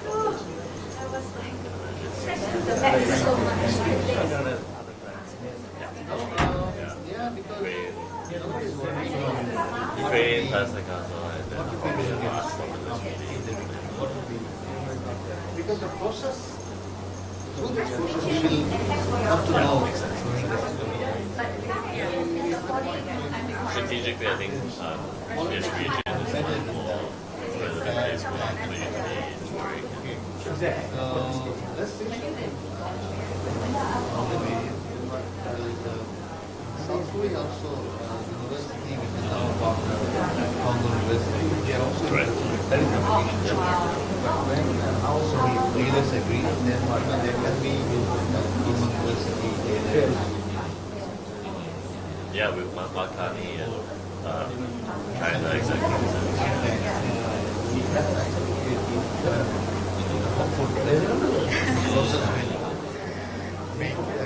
Become a big one. Whenever I see Bangladesh, I feel so excited. I have to work. And everywhere you can see me everywhere. Maybe MC, I don't use it out. That's really project officer, even the classes, I do everything.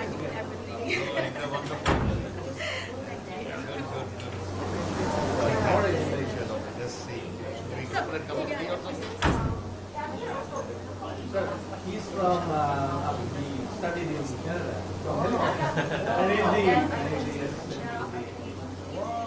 We have no problem. Yeah, Canadian connection. Yeah. I was studying another circles. I just moved back from science in January 2025. Oh, wow. Yeah, very recent.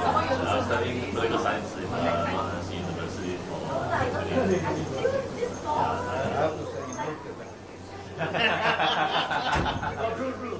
I never been there. Yeah. Oh, really? First time. I'm very impressed. Canadian cold. Yeah. Fortunately for myself, it was impromptu, so I actually was on the postgraduate work permit in Canada. Yeah, so I decided to go side, so I was trying to find some relevant experience to try to navigate. I wanted to stay, but I know you guys are aware, things are immigration is a long time as well. So I came back and I ran into an internship opportunity. They ended up opening my eyes and horizons to what was available in Southeast Asia and Malaysia as well. Unfortunately, I don't have it anymore. It expires it was a postgraduate work permit. So I think I was going to apply for the residency, but I chose everyone.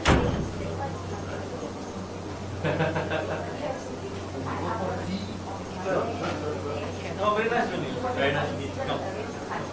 Are you still involved in the That's what Andrea says. Yeah, I've been with many press releases. I've been there just from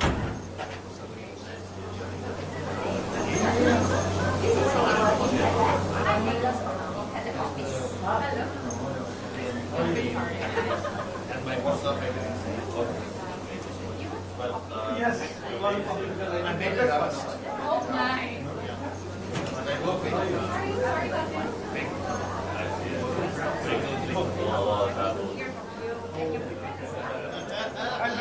sometimes I don't know where. Thank you very much.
What is this place?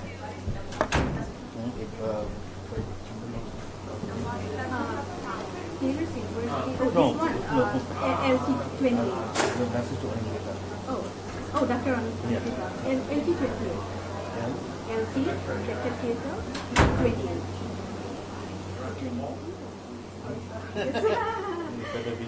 Check. 20, yes. That should understand, right? Yeah.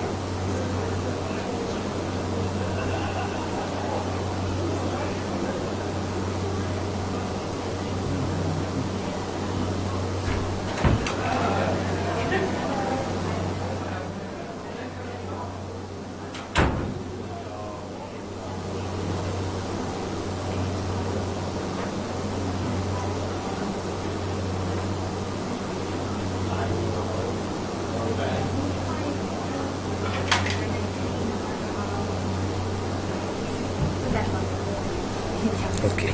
Thanks.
Should we call people in? Because it's already 11:20. Yeah, people are just talking. From you are. You want the mic? They will not listen.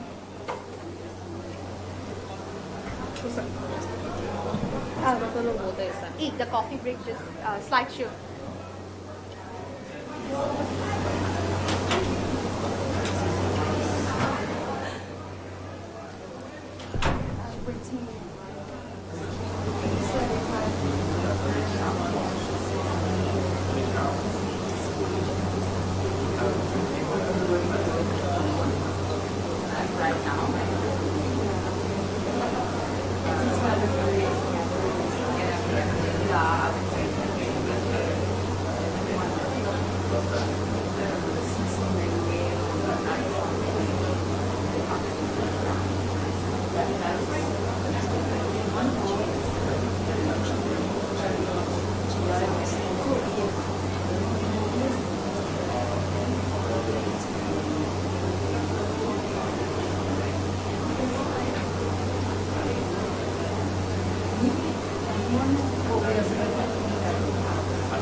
Oh my God, no one is listening. Hey.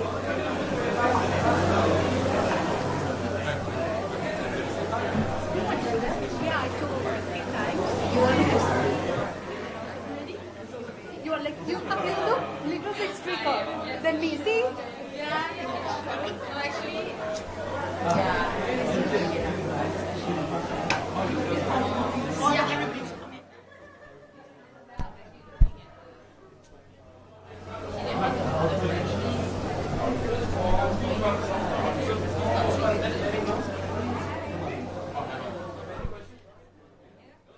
Hello, everyone. We are going to start soon.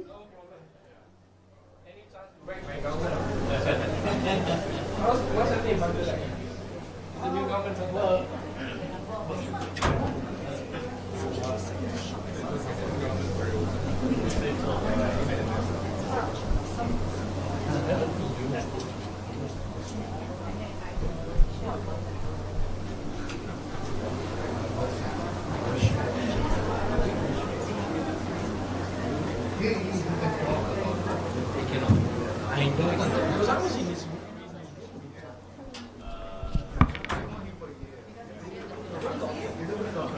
But there's a better humanitarian that runs the chain of shops. Yes.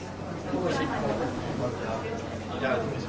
I always say your name because I love the diversity. Yeah, he was good. It's such a beautiful name. It would be if I had a child. You know, she's a business.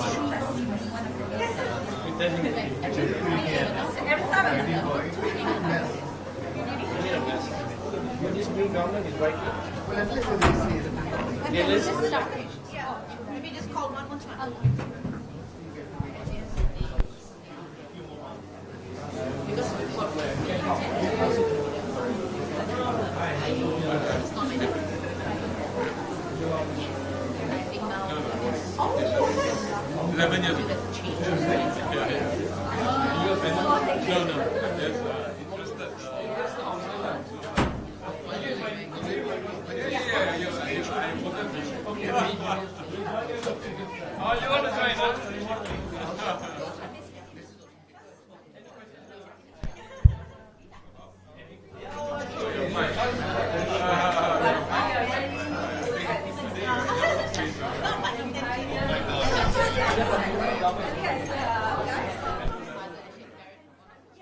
Okay.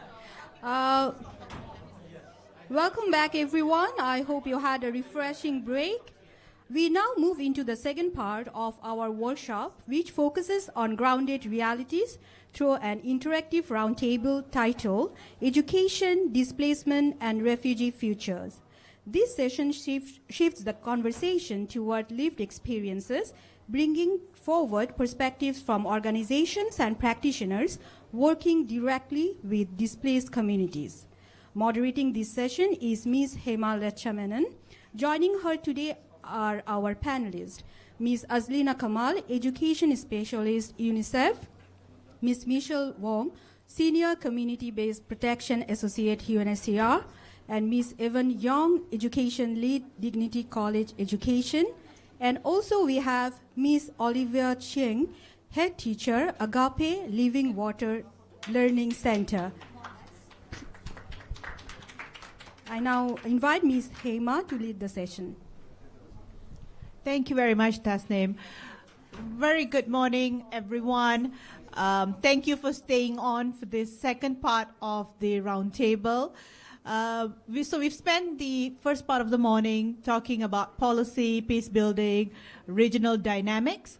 So this session brings us closer to the ground into the realities of education for displaced communities.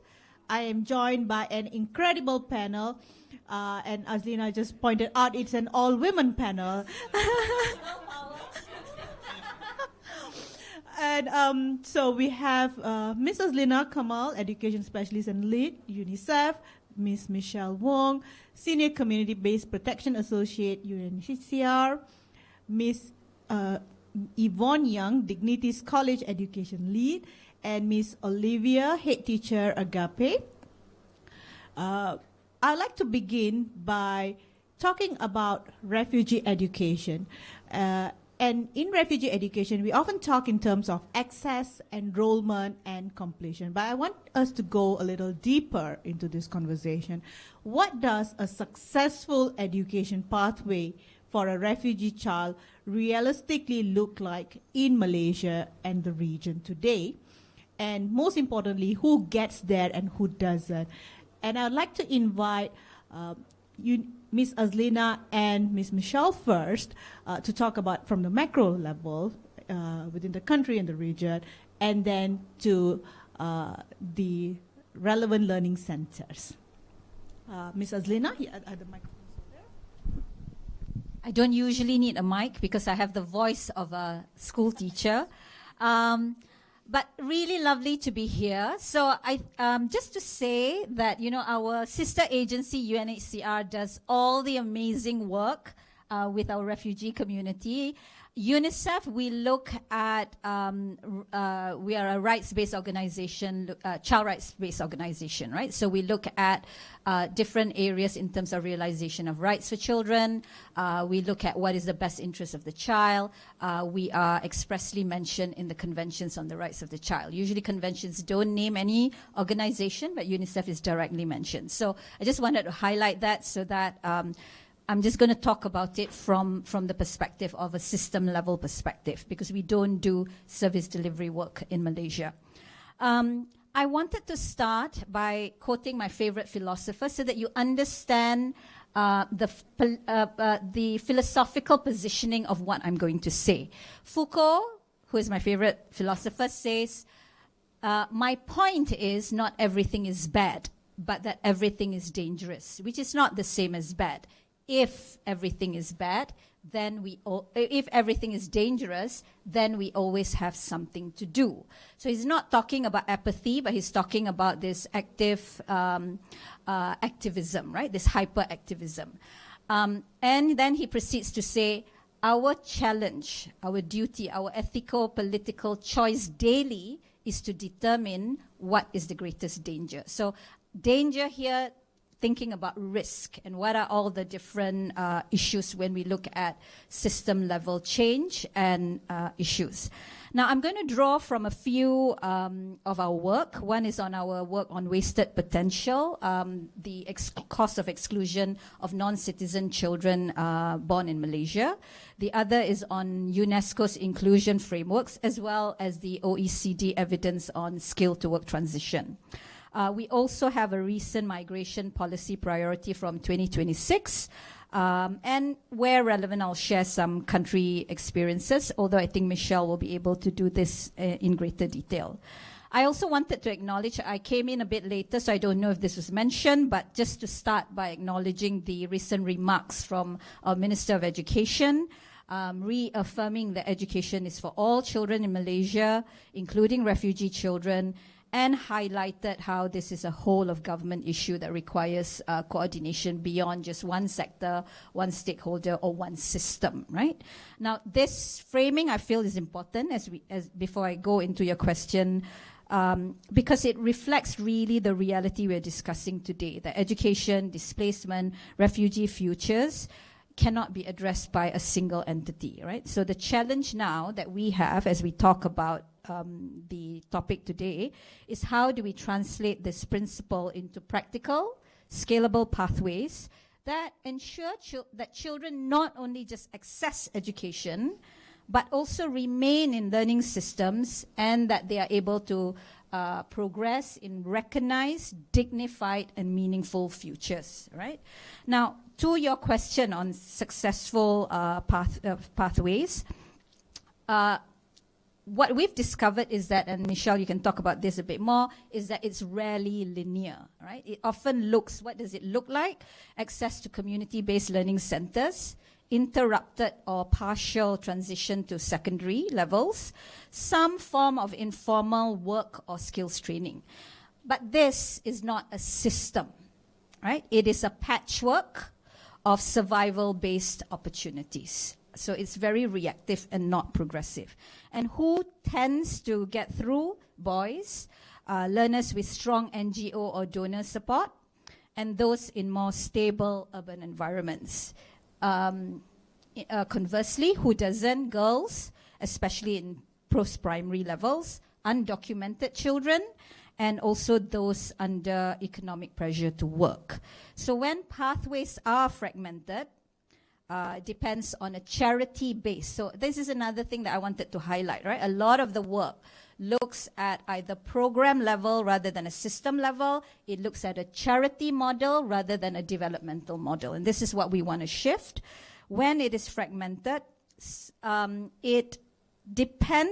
depends less on the system design and more on individual resilience. So what we do then is when we give examples of successes, we are taking the exceptional example, right? Oh, if that person could do it, then, the system works. It doesn't, right? It works despite the system. And so when we talk about a system level, people do this all the time, right? With any particular marginalized group. Oh, if that person could do it, why can't you, right? So it's incidental, it's due to individual resilience rather than a systemic design.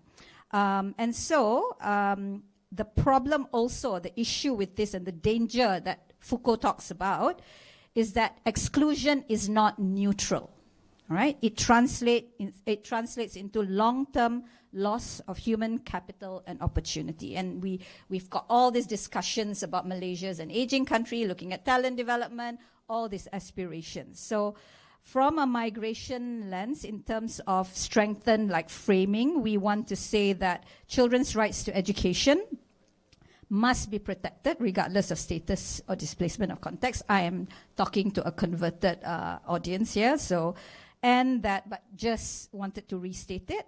And that systems and education systems and migration systems are understood as interdependent and not separate. This is a problem when we talk about, migration system, education system. There's one on this, there's one on that, but it's actually interdependent. So where systems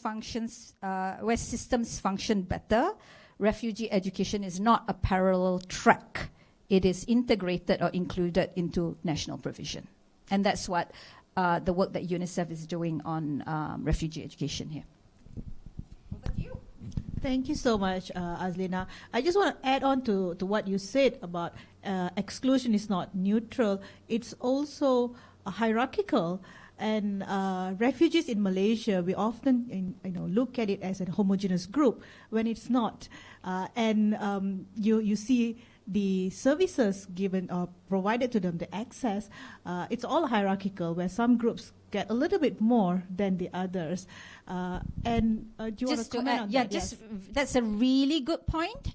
I would say it's not just even hierarchical, it's layers and levels of marginalization. So this is another point, I think, as we're discussing. We always talk about the marginalized group, the refugee children, the undocumented, as though it is a monolithic entity, right? That is this group and this group. But within that, there are layers and levels of marginalization, right? So if you're poor, if you live far from school, if you have to take care of siblings at home, if you have, parents who are dead or separate. So the more you add, if you have a disability, the more you add layers and levels of marginalization, I think that is a very important point. So thank you. Thank you, Michelle. All right. So, thanks, Azlina. And also thanks, Hema. So I think one of the things I wanted to share is maybe a little bit more about children, refugee children in Malaysia. So refugee children actually make up 30% of the refugees in Malaysia. So of our currently about nearly 220,000 registered refugees that we have with us, 30% are children. You're talking at 70,000 children, and 2/3 of them do not have access to education. Now, this is based on UNHCR. We have a system of alternative learning centers, like has been mentioned. They are often NGO-led, community-based led. They can be as few as 20 students, as many as thousands of students, but they are an alternative system. And even with all that networks, we have more than 180 learning centers that are known to UNHCR. They only cater to less than 1/3 of our students. And as you mentioned, access levels from maybe preschool, very low actually, because preschool education is not really affordable.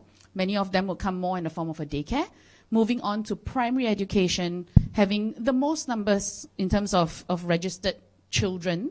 And then after that, it drops even more drastically when it comes to secondary school. And by the time we hit tertiary education, right now that we know, excluding some of our vocational courses and maybe some refugees who have the resilience or the profiles that enable them to pursue higher education on a different level, we have 250 refugee youth who are in higher education. So you can see how much the number actually drops in the environment that we have in Malaysia. And to emphasize what they were saying about differences, Malaysia actually has one of the most diverse refugee populations. We have more than 50 nationalities and ethnicities. Of course, Myanmar makes up 90%, the biggest group that we do have. And that with it, in Myanmar, as we discussed, comes with its own challenges. Obviously, there's going to be interrupted education. Many children had never had the opportunity for education, and sometimes it's generational. Parents themselves didn't get education. Grandparents didn't have education. So the value of education in itself is also eroded, right? So when we look at what is an ideal system or a successful system, education pathway for a refugee child, it really depends. For a child who may have come from Yemen, who have arrived in Malaysia at the age of 15, who has been through primary and nearly completed secondary school education, what he sees as a successful pathway is access to education, is access to universities, and access to a better job. He has a government which, no matter what, is still supportive of him because the situation in their country is that they're at war with somebody else. He's got a supportive embassy in Malaysia. He's not at risk of being caught out by his own embassy. He can renew his passport even if he cannot renew his visa. This child's successful pathway is very different from a Rohingya child. A Rohingya child who has arrived in Malaysia at the age of 10, right? Never having studied anything before.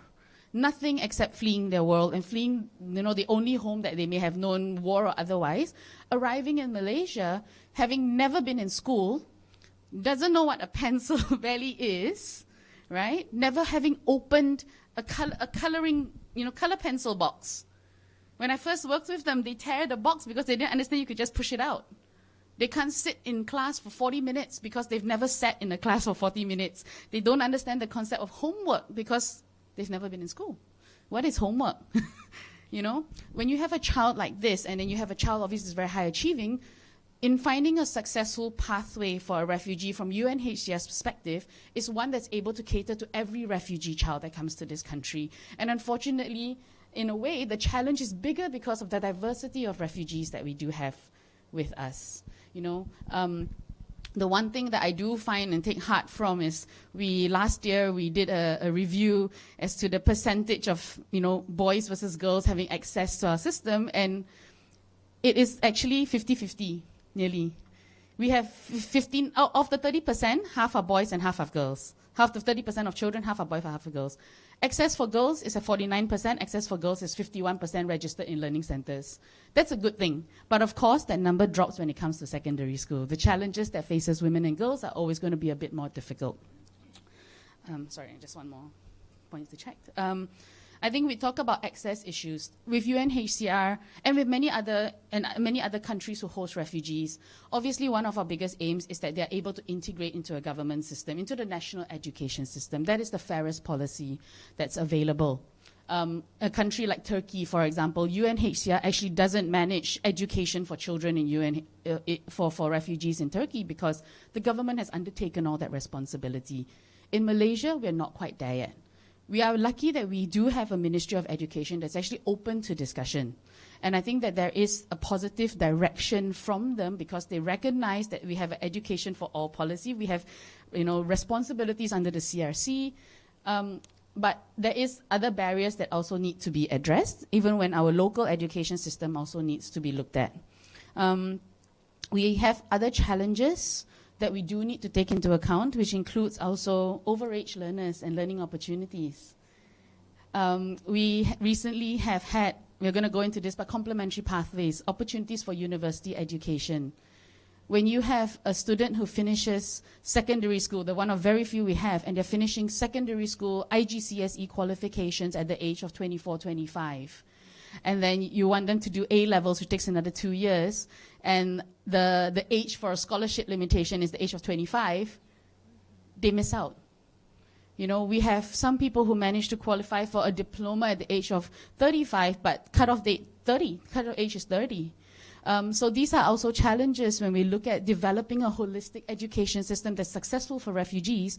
We really need to look at all these little things, because every single time we don't address a situation at the start, we actually end up with children who are missing out further and further and further down the line. So I think one of the biggest part is that the reality of refugee education in Malaysia, it is very responsive and very patchwork. We are doing the best we can. UNHCR is not the Ministry of Education. We don't even have a mandate to license a learning center. We don't. All we do is that we are able to say, this space has refugee children. Please be kind. In essence, that is what we ask. And if you have anything, please come to UNHCR. Our letters, our words have no mandate or legal mandate that comes with it.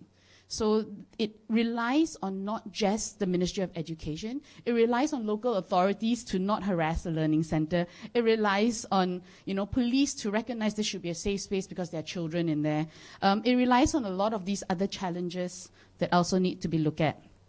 And of course, I think one of the biggest issues is what you were mentioning. There needs to be an integration between the migration and education system. A child is now deemed illegal in this country. We go back to the fact of their legal status as well. And that is also a very big barrier to accessing education in Malaysia. If a child is deemed illegal by their status, then how is that child ever going to qualify for any education system? The government of Malaysia doesn't allow access even to universities. We may have a refugee who can be very qualified, come in with like A levels or even with basic university degree, interrupt the study, finish their first year, and they can't join anywhere. We rely on private universities to maybe offer the opportunity to find the sourcing. And when you cannot earn more than 1,000 ringgit a month, how do you pay a tuition fee of 1,500 ringgit a month to continue your fees in a private education institute? And that's the reality and the challenge. So going back to the question, that pathway, that successful pathway we need to look at will come in many stages. The first one is acknowledging the fact that we have a very piecemeal system, but doing the best of that piecemeal system to raise students at every level. If this child is 10 years old, has never been to school, then our aim is let's get him reading and writing so he can survive in life. Right? The target and the aim for every child needs to be there, because we cannot look at every refugee child in this instance as homogeneous as one. This is not a refugee children, everybody having to achieve the same thing and hitting the same targets. We're talking about every child receiving the education that enables them to survive also. So there is a space for the community education groups who brings them up to a certain level. There's a space for partners like Dignity who takes them up to the next step. There's a space then for our higher education partners like Fuji who gives them the opportunity, no matter what age, to be able to pursue a higher education pathway. So the first step is to acknowledge the fact that we are responding, and it needs to be a bit of a system that develops and responds based on the reality of the world that we have and we're currently living in. And then the second step is, let's look at inclusion. Right? Let's look at that inclusion. Let's look at, working with the government to see, is there a way for refugees to be a part of it so that they come up with a formal qualification? And of course, that's the level we're aiming towards, but it's going to be a long step. It's a step-by-step process. So that pathway needs to be determined by the refugees who come to Malaysia. And the refugees who come to Malaysia will be determined by the world situation. So, yeah, in general, yes. Thank you very much, Michelle. Over to you, Yvonne. I think let me share a little bit about what we do in Dignity College. We are called Dignity College, but it wasn't really like a college that is certified with accreditation or like credentials and whatnot. It's more of like a vocational track for the upper secondary students. This group of youth are like 16 to 18 years old who could be, it could be like their first time being in school. So under Dignity College, we also have another program called English Language Learner, which really just to build their English and mathematics skills. And of course, at the end of the pathway is within 2 to 3 years' time, or maximum 4 years, hoping that they could actually place an internship placement at the end of prior to graduation from the program. But does this actually comes with credits? Does it come with certification? Not a formal one, but is more on an internal certification to also continue to encourage kids in that way to continue to learn when they complete educations. So and in Dignity for Children Foundation, we offer preschool all the way up to secondary program. As what Michelle mentioned, yes, the number does drop all the way when it comes to secondary. But currently, recently, we are slowly seeing a change in that trend where from primary to secondary, there's actually a less dropout rate, because I think it's also parents seeing that there is a continuous pathway all the way to completion of school, rather than, oh, after primary, where do I go? Where would I land? So then if I were to go into another school, I would have to start from enrollment, and then financial would be another issues, right? And then waiting list. Dignity has a long waiting list. So a lot of time that it's not like we don't want to support kids, but to go to our secondary program, they would have to wait for like 300, 400 in the list, right? And that could take up to 2 years or 3 years of time.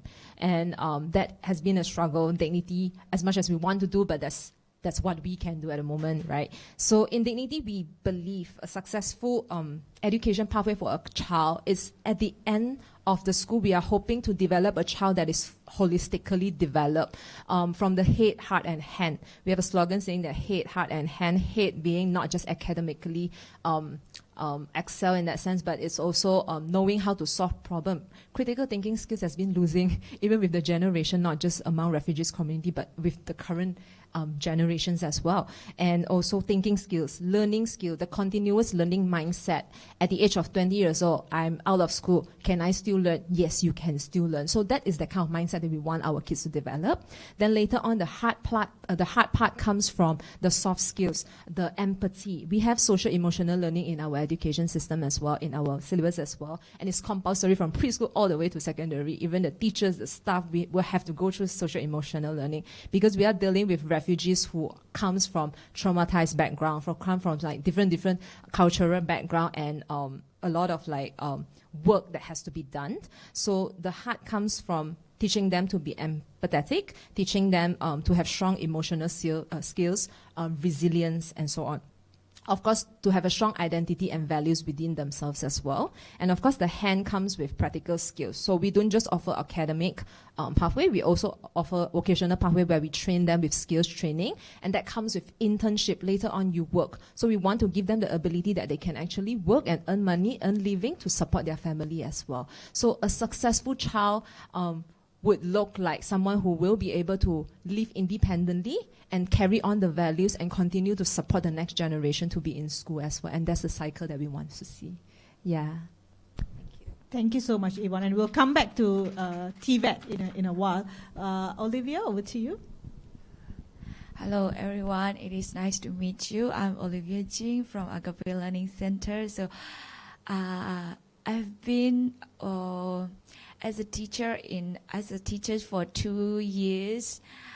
So our learning center got mostly Myanmar students, and then from Pakistan, Philippines, Indonesia, and mixed Malaysian, like that. So our problem is even teachers, as we are not Malaysian, we are not local, so we face lots of problems sometimes. Not all, before I tell about the students, for the teachers as well, So as we are community learning center, we cannot support our teachers properly, especially for us, we are not from the teaching background. So we are still trying to adaptable with the students. So first of all, when I faced with my students, so I was dizzy and I feel headache. Oh, how to handle them? So some students cannot hold a pencil. So we have to try from the holding pencil, and then we have to teach them how to write small letter, capital A, B, C, like that. So some of the refugee parents are very supportive. They want to support their children, but some doesn't want to focus on their children education. So when I face them, I tell the parents to please focus on your children education, because education is the best weapon for us. But then after they finish the secondary level, like Miss Michelle said, they don't even have any college and university that they can go. So that will be the big problem and the big challenge for them. So sometimes for the big children, secondary children are more bigger and higher than us, so they look like adults. So the police called them and checked them. So they said, "Teacher, I don't want to come to school anymore." "No, you have to come." But we don't even have any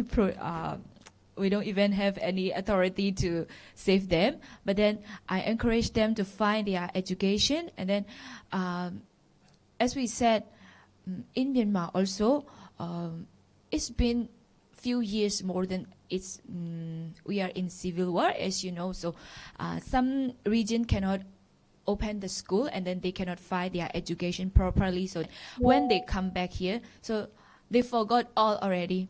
So they have to start from the beginning like that. So we have to encourage them. So that's why as a refugee teacher, so I want them to go a proper college, and then I want them a proper education for them. Yeah, that's all for this time. Yeah. Thank you so much, Olivia.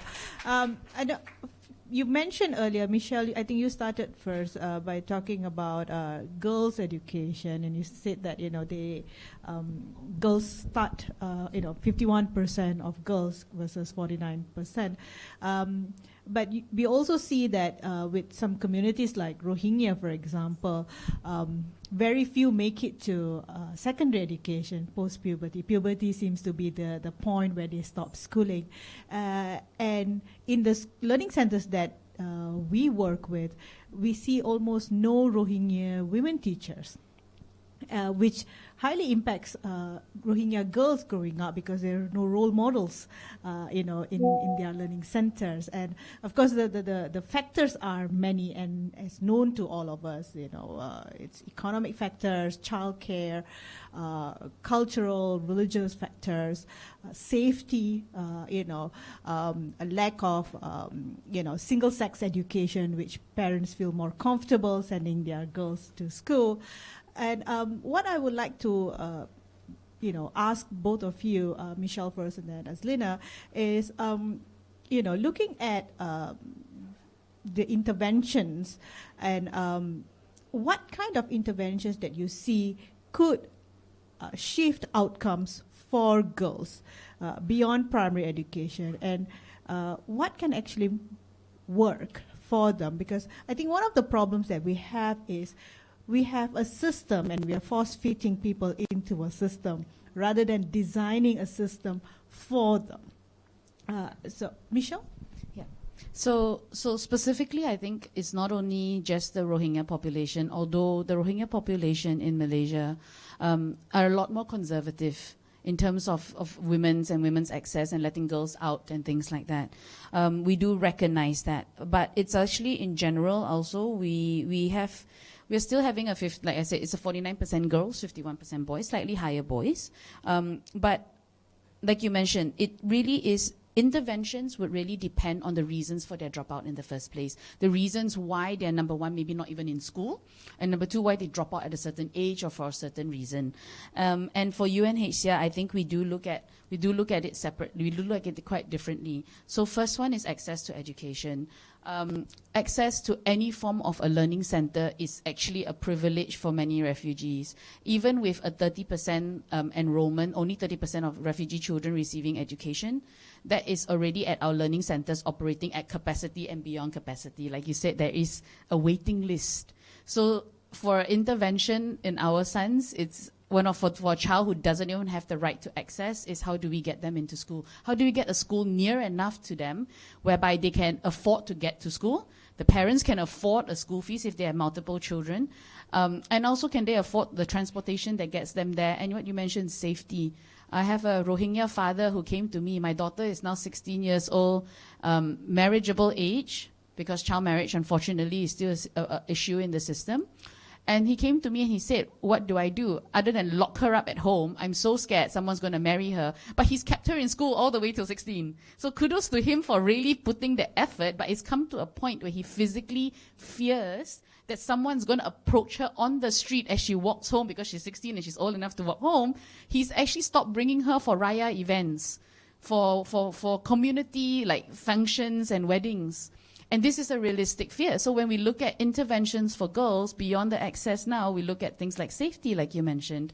And that also comes with wonderful efforts of some of our learning center partners and talking to community. So just to share the reason why I'm also here speaking about education, although my title is community-based protection, is because under community-based protection, we actually look at various technical areas at UNHCR, which includes education, gender-based violence, child protection, public health. So all of this falls within our unit, and it so happens that I work on gender-based violence and also education. So in a way, we try very hard where the community education comes in is very important, right? It's building up not just the value of girls in the eyes of the community, but working with the community to ensure that there is safe access for them. Right? That there is a pathway for ensuring that children and girls have access to schools, for ensuring that parents also see the value of a girl receiving education. And one of our partners, and I'm sure with Dignity and all of our partners know, what we do is we try to buy 1 year at a time sometimes. Right? If the child is now 14 and ready to marry, we try 1 year. Can you get your daughter to stay in school 1 more year? I'll cover her fees. I'll find a funder. I will do 1 year at a time. But every year you buy, every year that child receives an education, and every year that parents will see the value of it. And you know, one of our strongest advocates come from mothers themselves who are child brides. You'll be surprised by how much so many of them want to break that cycle that they were forced into. And finding that ally. The ally in the child's life is also very important. Unfortunately, it's not just a community perspective, but also individual interventions for families. And it comes from learning centers like them, knowing their families and knowing the children and knowing the language that you need to speak to keep them in school. And that's a really, really important part. And last year, UNHCR also did a really amazing program called Engaging Men in Accountable Practices. The father is often the decision maker in the family. Even if it involves the woman's life, even if the mother can run the household, the father makes the final decision. Why? He's usually the breadwinner. It's his children also. It's his family. So we have a program that we tried to launch, and we did a whole series with Rohingya families in particular called Engaging Men in Accountable Practices, because we wanted them to recognize the role they play in their children's life, but also in the community that they live in. Cycles can be broken. But it takes effort, it takes education, and it takes that determination and not do it once and forget about it. You know, and that's where our learning center partners, we value them a lot, and our community-based organizations that we work with is because they are there day in, day out with their community, recognizing the challenges and being able to address the situation on ground. We can't save every single child, and I can't get every girl into education, but we can get a chance for those who do want to be in education, and we'll try our best for it. And I think that's the interventions that we really want to look at. Thank you, Michelle. Azlina? I think Michelle covered it quite thoroughly. So just to also say, maybe the point I will make is to say that I think I like that you provided a lot. People usually oversimplify it. They say, oh yeah, stigma, oh yeah, culture, but I think you've unpacked it really well. But I think some of the areas that we're not looking at is also that the program assumption, right? How we design programs. We assume that it'll be based on continuous attendance, when we know that, the refugee girl child, their lives are often interrupted. And you also mentioned the reasons why that was, and also that we often build or design system based on this idealized version of who learners are, that doesn't necessarily reflect their lived reality and what they go through. So I think, again, when we look at systems, I think that is something for us to think about. And I like to make this point because I think this is also one of the key learnings for me, is that privilege is blind to those who have it. I feel like we don't acknowledge this enough, even when, oh yeah, I recognize my privilege. To what extent? I'll give you this example of when there were like cash transfers given to this mother, and then they went back to ask the mother, what do you spend the money on? What do you think this mother said? For those of you who've heard me speak and say this, you can't tell this story. I've spoken to thousands of people now, but no one has been able to guess this. What do you think this mother said? You would think book, food, medicine, right? But you know what this mother said? Soap, because I want my child to have friends. So you and I will never ever, if I gave you 100 options, would say soap, because it's so far beyond the realm of reality of our lived experience. We would never say that I would prioritize soap over food. Like, huh? Right? It took me a while to like, what, soap?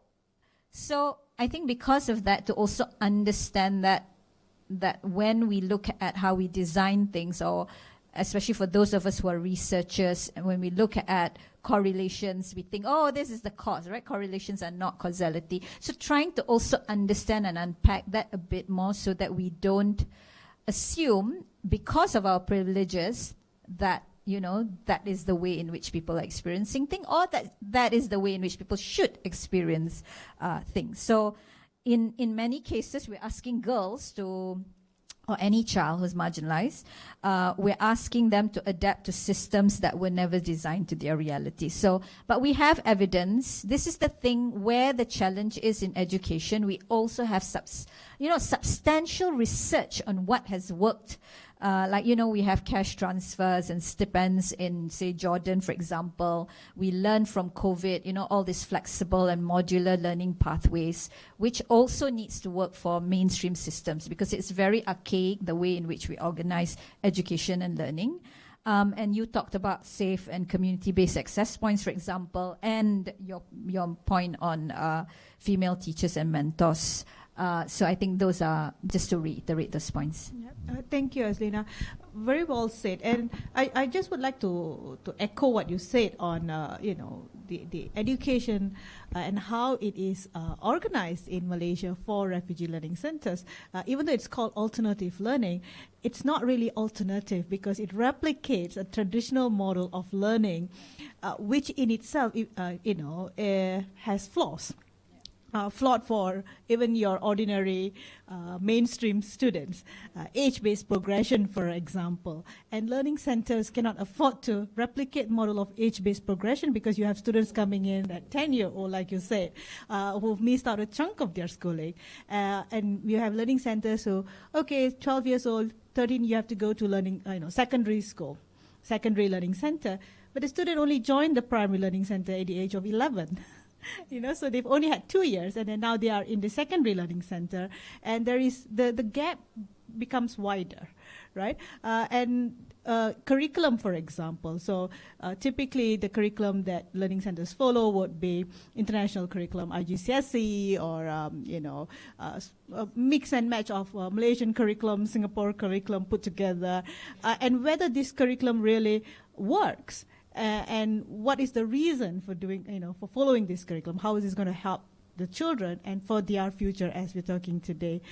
So let's go to Yvonne and Olivia later to see how are the girls, since we're talking about girls here, how are the girls faring in your learning centers, and what initiatives or interventions are being put in place to support girls and by extension boys as well? If you think girls is not a problem in my learning center, boys is the problem, they're dropping out.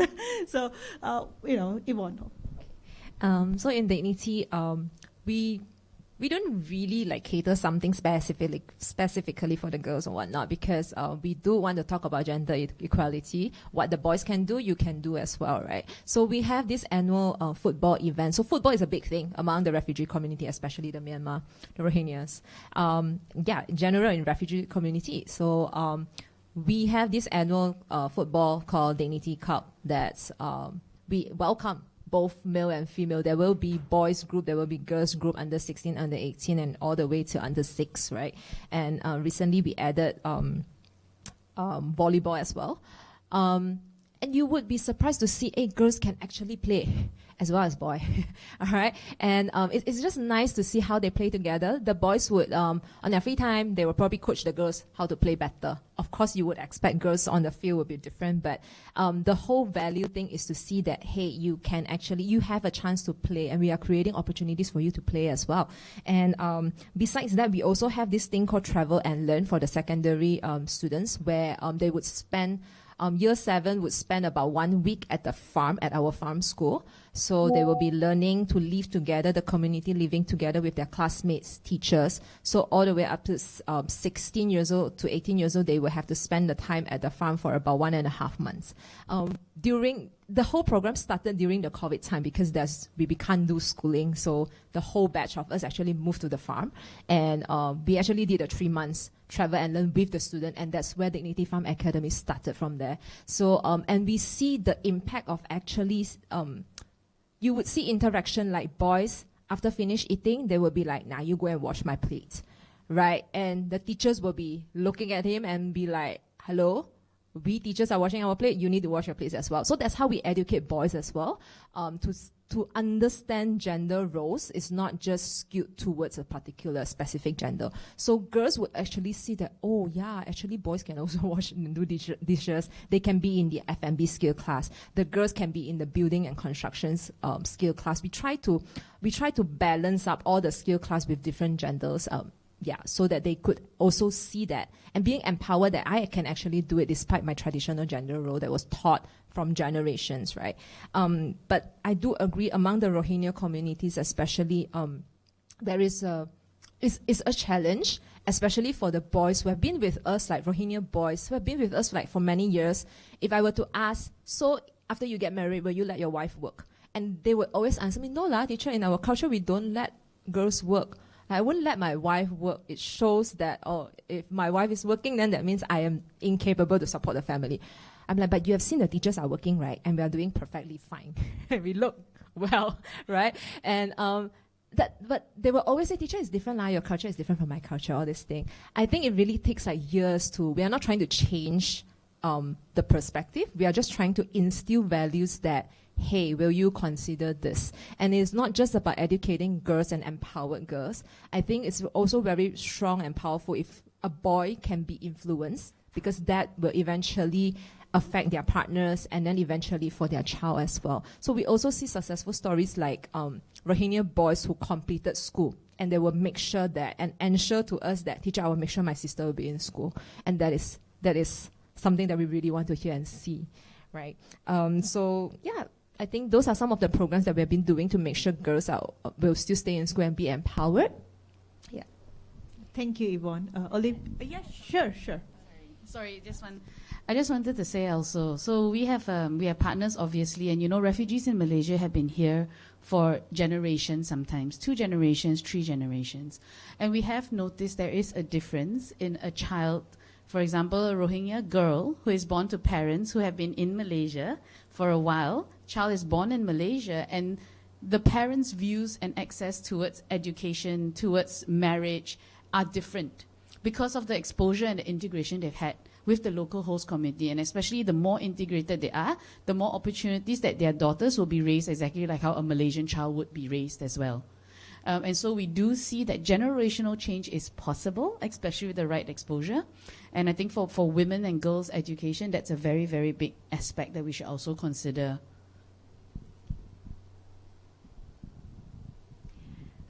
Yeah, first of all, we have a proverb.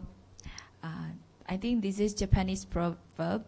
The hand that rocks the cradle can move the world. Yeah. So I think as we are 21st century generation, so we don't have any gender. I think we have gender equality nowadays. So as like the old, our grandma, grandpa, like that. So they will love separating you are a boy, you are a girl. So you have to find you as your boy. You have to find your education. For girls, you only need to read and write. You don't need to get high education like that. So I just want to encourage refugee, especially refugee girls. They have to learn. They have their right to learn their education. So in our school also, I ask boys also have to do their tasks like cleaning, washing the toilet, mopping. We don't separate any genders, so they all have to work. Yeah, and then you mean the syllabus also? Yes, if there are any targeted interventions, initiatives that you do in encouraging? Yeah, from this year, so we use Cambridge syllabus new form. So they all have to learn, and then music also, and then sometimes Chinese, like Mandarin. Yeah, they have to learn about that also. All boys and girls have equal. They all get equal privilege to learn their education. Yeah. Thank you very much, Olivia. I want to move to TVET a little bit. So we often talk about TVET as a solution for for children, for youth, Malaysians, refugees. But the question that I would like for us to ponder a bit is that whether we're offering TVET as a meaningful pathway or as a fallback for those excluded from academic routes. Okay, you can't go through academic route. Go do TVET lah, right? So, and I think I want to start with Yvonne first because, obviously with Dignity College Education, what kind of skills do young people are actually asking for?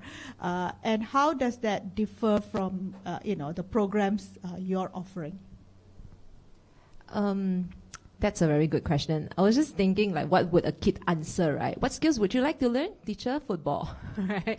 And then the next thing would be, I want to be a YouTuber, I want to be content creator, and all this TikToker, doing live and all. Of course, we don't have skill class for that, right? But then we are looking beyond just a skill class. That's why our vocational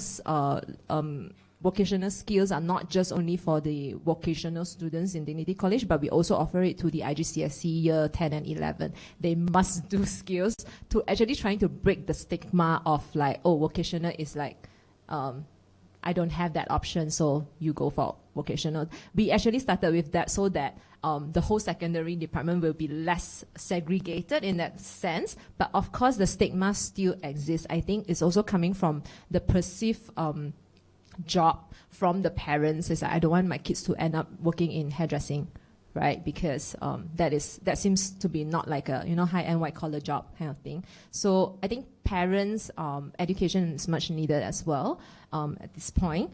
So in school, we do provide the basics ones like baking, hairdressing, woodworking. Of course, kids, if you give them the choices, it's also their exposure, how much I know about their skills. Oh, hairdressing seems fine, seems cooler than sewing, right? Then I would rather pick hairdressing. But then again, because we want to, we always tell the kids, okay, you pick your options, but in the end, the final decision is still we will match you based on your preference, as well as your capability and skills, because certain skills require very good fine motor skills. If we know that you don't have that, then probably probably we will recommend it to someone that's more suitable. But we really like at the age of 16, 17, we can't really like fix it to them that, hey, you are in baking, then forever you are in baking. So in 1 year, they could pick like 2 different skills. That is, we also have like the digital skills like graphic design, but that one will require higher level of understanding as well. Then we have photography, videography as much as we can. We also connect with external parties to do electrical wiring and automobile as well.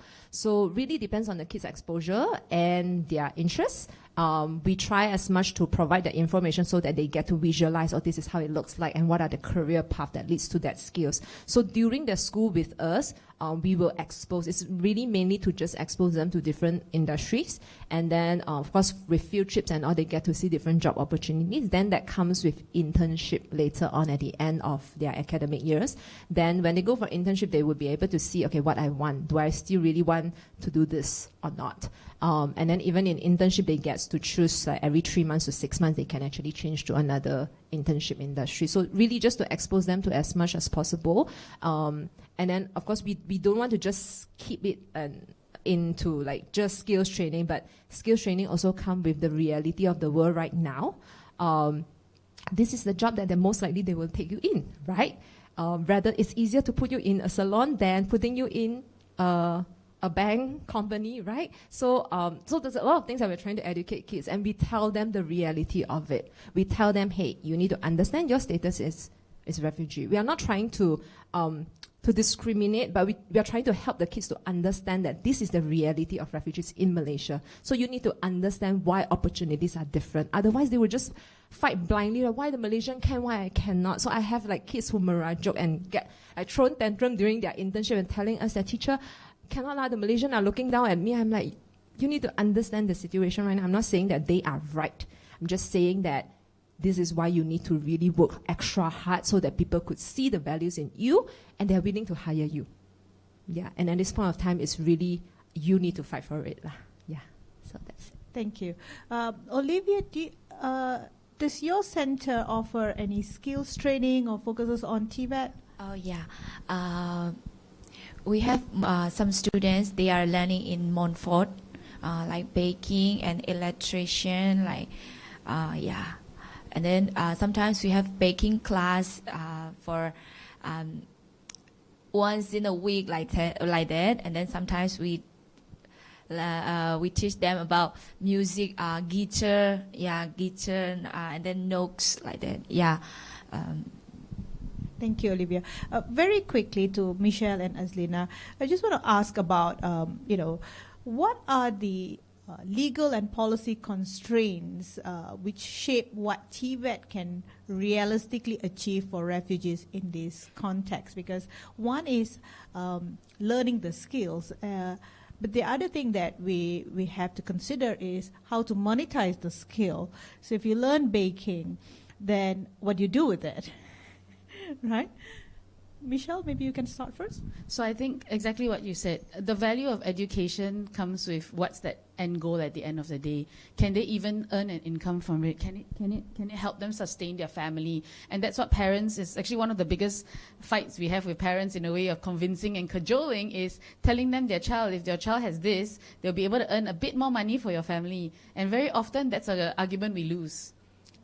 Simply because of the realities of work and livelihood access for refugees. So we go back to the fact that refugees here in Malaysia are still considered illegal immigrants. We do have a response from a minister in parliament that says that refugees can work in the informal sector. Now, there is no definition of what this informal sector stands as. We know that there is that response in parliament, and that's what we bank on. But it also means that anything beyond this informal sector. We have children who dream of being pilots. We get emails in the refugee, our education mailbox saying that I want to be a doctor, I want to be a pilot, I want to be an engineer. And it is heartbreaking sometimes because the reality is it's so much more difficult, especially when there is a program that requires some form of professionalism. So the legal constraints come from the fact that the refugees don't have a right for access, but also no access to even a professional qualification in that sense. So if you can study 4 years of electrical engineering, wonderful, you'll never practice. You never practice in this country. not in Malaysia. I have doctors who have been working for 10 years. The head of one of the universities, head of public health of one of the universities in Afghanistan is seeking refuge in Malaysia. He's working as a cleaner. So that's the unfortunate reality that we work with when it comes to it. So hand in hand with TVET comes with the need to access for the right to livelihood and to work. Because that right to work will mean that even if it's, whether it is working as a hairdresser, whether it's working, as a teacher in a learning center, whether it's working as an engineer if they make it, if a lawyer, we have so many graduates who've gone to BAC and graduated with a degree in law, and it's incredible to see them, but they will not practice as a lawyer, right? So that comes with the right to work and the right to be able to access legal work. And so that's one of the biggest access points that we do have. Thank you, Michelle. Aslina, do you have anything to add? It's been covered. Okay. Right. In the interest of time, I think I want to go very quickly into maybe this one, Aslina. I'll ask you. As she's talking, I'm thinking about it. We always ask, a lot of people have asked me this question, and I would like to ask you this question. I'm sure people have asked you this question as well in terms of recognition and legitimacy.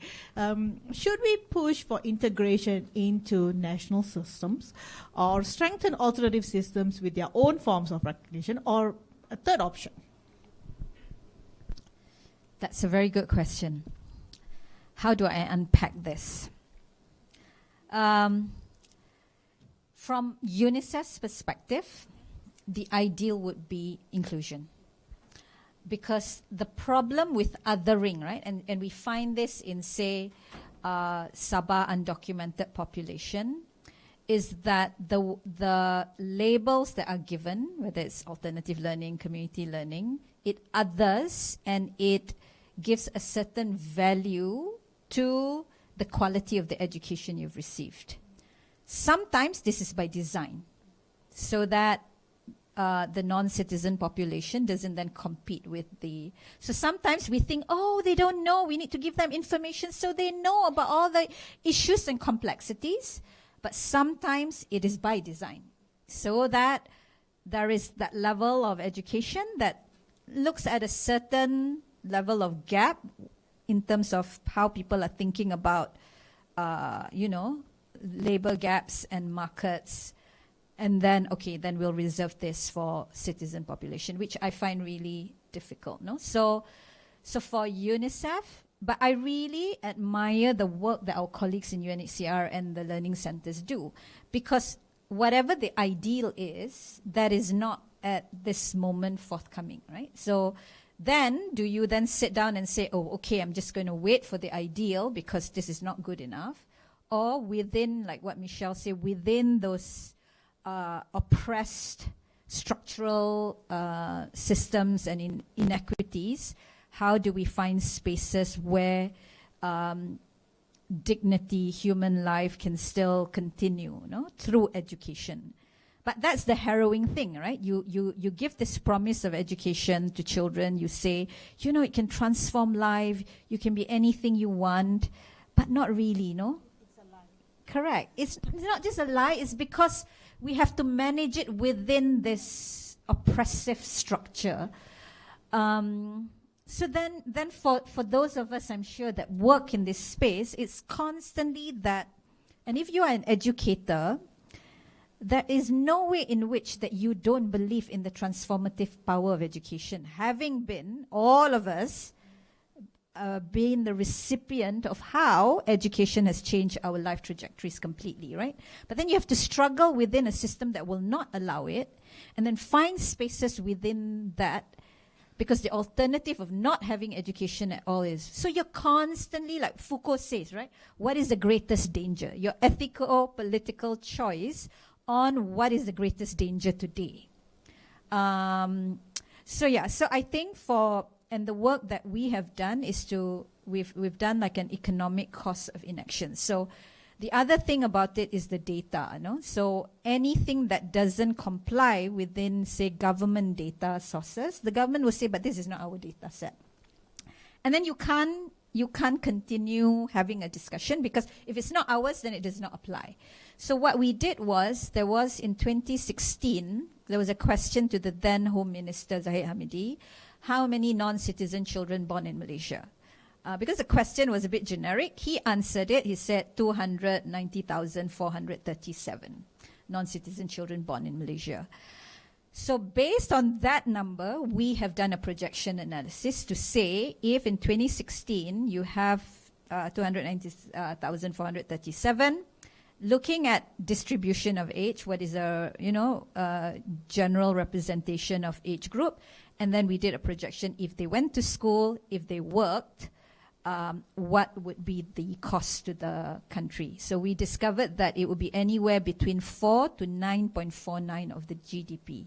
And this is a very conservative estimate, right? Because if children are studying and working, they're spending money. So there's a lot more paying taxes. So there's a lot more that we are not taking into account. So I think for now, for UNICEF, I think that while we are also managing the, and this is where I have the greatest admiration and awe and respect for our colleagues here. But we are trying to say, no, this is going to cost you money. And we've named it as wasted potential. And just to go back to that, I'm still like a bit again, right? We tell children, do these skills. Where do they go? I can't open up a bank account. If someone cheats me, I have no recourse to justice. So when we talk about education, the non-recognition has pervasive impact on the entirety of how communities make decisions. So parents are constantly also, right, a trade-off. Is it education today? Is it survival? Is it this? Constantly having to say, what is the trade-off today in terms of decision making? Thank you very much, Azlina. I think let's go on to a bit of the last part, and then we'll see if we have time for one or two questions from the floor. Let's start with Olivia. Olivia, if let's say we step away from the policy language, from a learning center perspective, what does a good outcome look like for the young people you work with? What is a good outcome, in terms of education? Yeah, as I mentioned, for the young men, every ages need education. Education is the best weapon for us, as I mentioned. So I always send my students to learn their education. Nowadays, English is worldwide language. Like sometimes they only speak their native language, so we don't allow to talk native language. But then we still have to use our native language, because some students just came here. It's been 1 or 2 months here, so they cannot understand what is apple, what is water. So they don't even know how to ask permission to go toilet like that. So they only show like that. Number 1, number 2, like that. So English also, even us, we don't use English in our country. So we just happy with our mother language, and then we can read English, that's enough. So when we arrive here, for me, I was stuck here. I want to talk, but then my English doesn't come out like that. So I totally understand my students' situation also. That's why, some were born in here, so they can understand and they can speak Malay Bahasa. So some for the student, they just came here, they cannot understand and then they cannot talk. So sometimes they need to communicate with us, or some students, they can communicate with them like that. Yeah. Thank you, Olivia. Yvonne, what about you? What does a good outcome look like for your students? I think for us, it's more being able to see that they are resilient. That's the key point. Then later on is employability skills and breaking the cycles of dependency. It means they are able to really work independently and finding a job, sustaining life, supporting the next generation.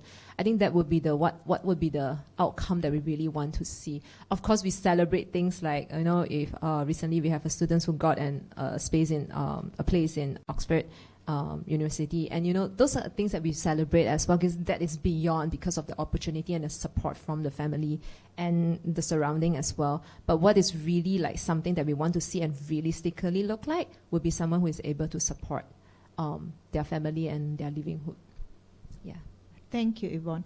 For Michelle and Azlina, what is one shift, be it policy, funding, program design, others, that would fundamentally change refugee education trajectories in this region? And what needs to stop? Deep breath. Wow. I think, unfortunately, that one shift is going to be a very big shift. But I think a very big part and a very big shift is something that is fundamental to both policy, funding, and program design, is recognizing and putting into practice that education for all means education for all. Right? There is no one policy. The education pathway is lined with many policies, from the National Security Council to the Ministry of Education, to what our police is going to do with home affairs, you know, to our city councils and whether they're going to give a safe space. So the main thing is that the priority needs to be, and everybody needs to recognize that every child, regardless of where they come from, where they're born, how. And recognizing also that refugees come from an even more traumatized background than any other child here, is that education for all, that child in front of us, that child who is here in this country, deserves an education and should be given one. And that priority should always be the education, safety, and protection of that child. And if we can work our policies and funding towards it, and of course this is a very high aim, that's why I said it's a deep breath and let's hope for the best question, but that's where it comes from. It is saying that because I prioritize this child, I will try to put funding aside. Because I prioritize this child, I'm going to say that yes, I'm going to come up with a licensing that enables learning centers to be safe. And this is not only just like community-based learning centers, but partner learning centers as well, to offer them that safe space as well. You know, it is saying that there are programs in line that help refugees. If we have a roadmap for inclusion to education, that we have a step-by-step pathway for how a refugee child is going to be included into the system. You cannot throw them into a place when they don't even speak the language, like she says. That child is set up to fail if you do that. We cannot have that. We need to have a roadmap. And all these things have to be in place for this child because they are prioritized, because there's multiple stakeholders, multiple people, from UN agencies to refugee communities to the children themselves who are working together to make this happen. So I think that's the shift that needs to happen, is the prioritization of that child. Thank you, Michelle. Azlina? I would agree completely, because UNICEF, our tagline is for every child. So thank you very much. But, you know, maybe I'll answer it from a systems level and a society level, right? So I feel like if we just go on this trajectory, we risk having fragmented systems. You know, quality is variable depending on funding, support.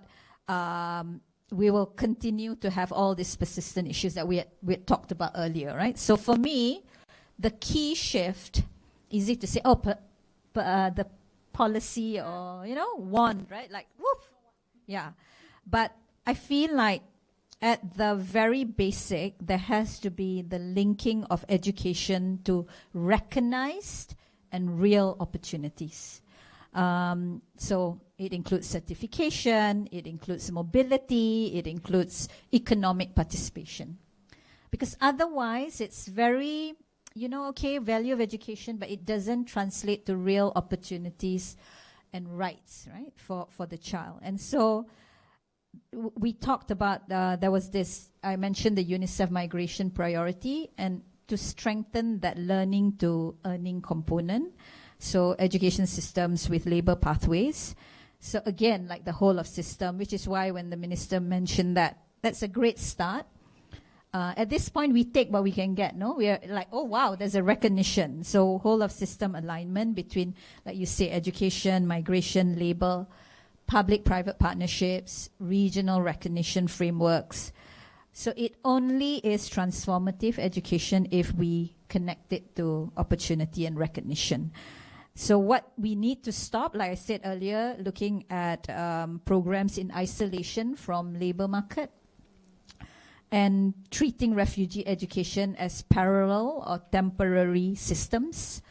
And maybe also, like, for UNICEF, we're also thinking on over-reliance of pilots that do not really scale, no? So I feel like if we are really serious about refugee futures, we have to go beyond access.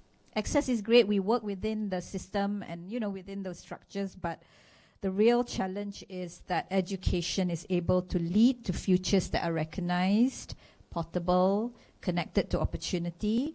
Otherwise, we risk continuing building systems that just educate and give children the basics, but do not really transform their lives.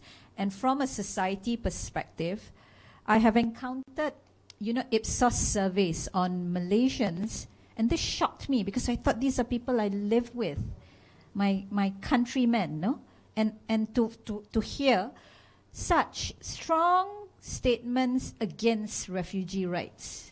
And I cannot understand, maybe because we've been, I don't know, maybe it was something in our conditioning. We think about rights and services as a zero sum. People talk about the economic cake, which is such a fallacy. So we think if I give you something, I need to give up something. So it's a plus minus, right? So because of that, we don't think of economics of scale. There's so many things which are more complex. We think of it as if I give you 1, minus 1 to me. And because of this, I need to protect my 1. And because of that, then the whole rights equation or thinking about this dignity of human life, that doesn't translate, because at the end of it is what do I have to give up? My life is already difficult now. I don't want to give up anything, And that becomes problematic. And so I feel like we talk about privilege. My call is all of us, we need to say, because we have closer access to power, now privilege, we then need to find those spaces, the room to really educate ourselves. Foucault talks about technologies of self, where you need to think about, constantly reworking and reinterpreting and breaking down your own understanding, but also those around us. Because really, like, the Ipsos survey is really, like, I told my husband, I was like, I cannot believe that I live in a Malaysia that is, like, so kind and generous, and this is what we think about refugees. So I hope, like, this is a great start when we talk about and we humanize the issue. And I also always say this, right? If it's not good enough for your child, it's not good enough for any child. So this is the basic. So if I'm saying, oh yeah, but it's okay for them. If, say, tomorrow something happens to Malaysia, we go somewhere and someone says, oh yeah, is that something that we say perfectly acceptable? So we always make ourselves the exception, no? Like, it's okay for you, but not for me. Right? So I think also looking at that from a societal perspective, I think is important. Thank you so much, Azlina. That shift in mindset as well, isn't it? So I think we've taken up a bit of time from CD's closing reflection as well. So I would like to conclude by, we've talked about our topic here is on education, displacement, refugee futures, and we've covered quite a bit on pathways, TVET, girls' education, what future looks like. And there is clearly a gap or misalignment between systems and realities, as what all of you have covered today. Again, thank you so much for accepting the invitation to be here and to sharing your perspectives and thoughts on this important matter. Thank you very much. I'm sorry we don't have time for questions, but I hope the panelists would stay for lunch and you can grab them for questions after this. Thank you, everyone. For the token of appreciation. Yeah. Thank you. We would like to request for first a token of appreciation. Yeah. For token of appreciation, we would like to invite Professor Wang Changda from the School of Education, Taylor's University, to present tokens of appreciation to our moderators and panelists.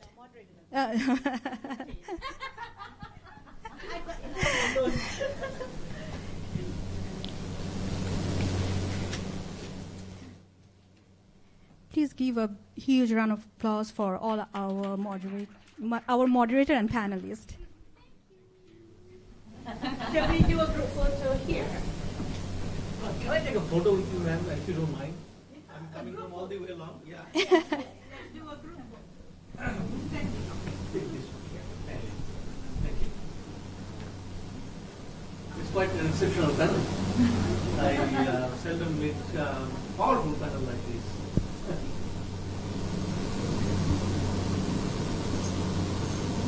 Thank you.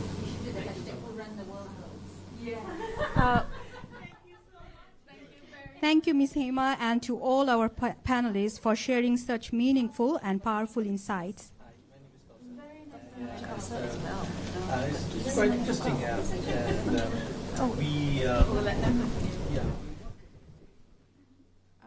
we would also like to, Dr. Kausa, can you just be here? And I would like to call Prof. Changda, sir. Can I just give for the appreciation, token of appreciation to Dr. Kausa? Thank you so much. Token of appreciation for what? Thank you so much. Oh, on the way. Thank you so much, sir, for coming all the way from Bangladesh to here. Oh, Canada, sorry.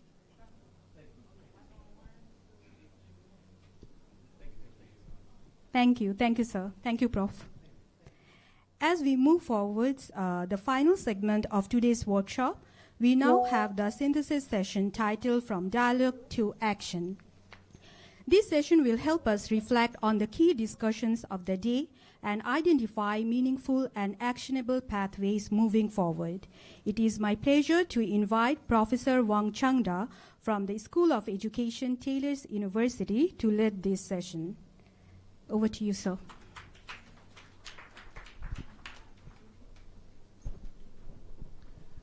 Thank you, Tasnim. Thank you for staying to the end of what has been a long day of discussion. And I know I'm standing between you and lunch now, so it makes the task even more challenging. And when I remember I was talking to Hema about this event, this workshop 2 weeks ago, and as we approached Dr. Abdul Razak this morning, when we wanted to get him to speak for the keynote of this session, there was this sense of this is such a big topic, right? The morning panel was really focusing on international relations, what's happening in Myanmar, what's happening in the region, a little bit of implication to what is happening in the Malaysian society. And then the roundtable, the second panel, really zooms into the reality on the ground, specifically around the question of education.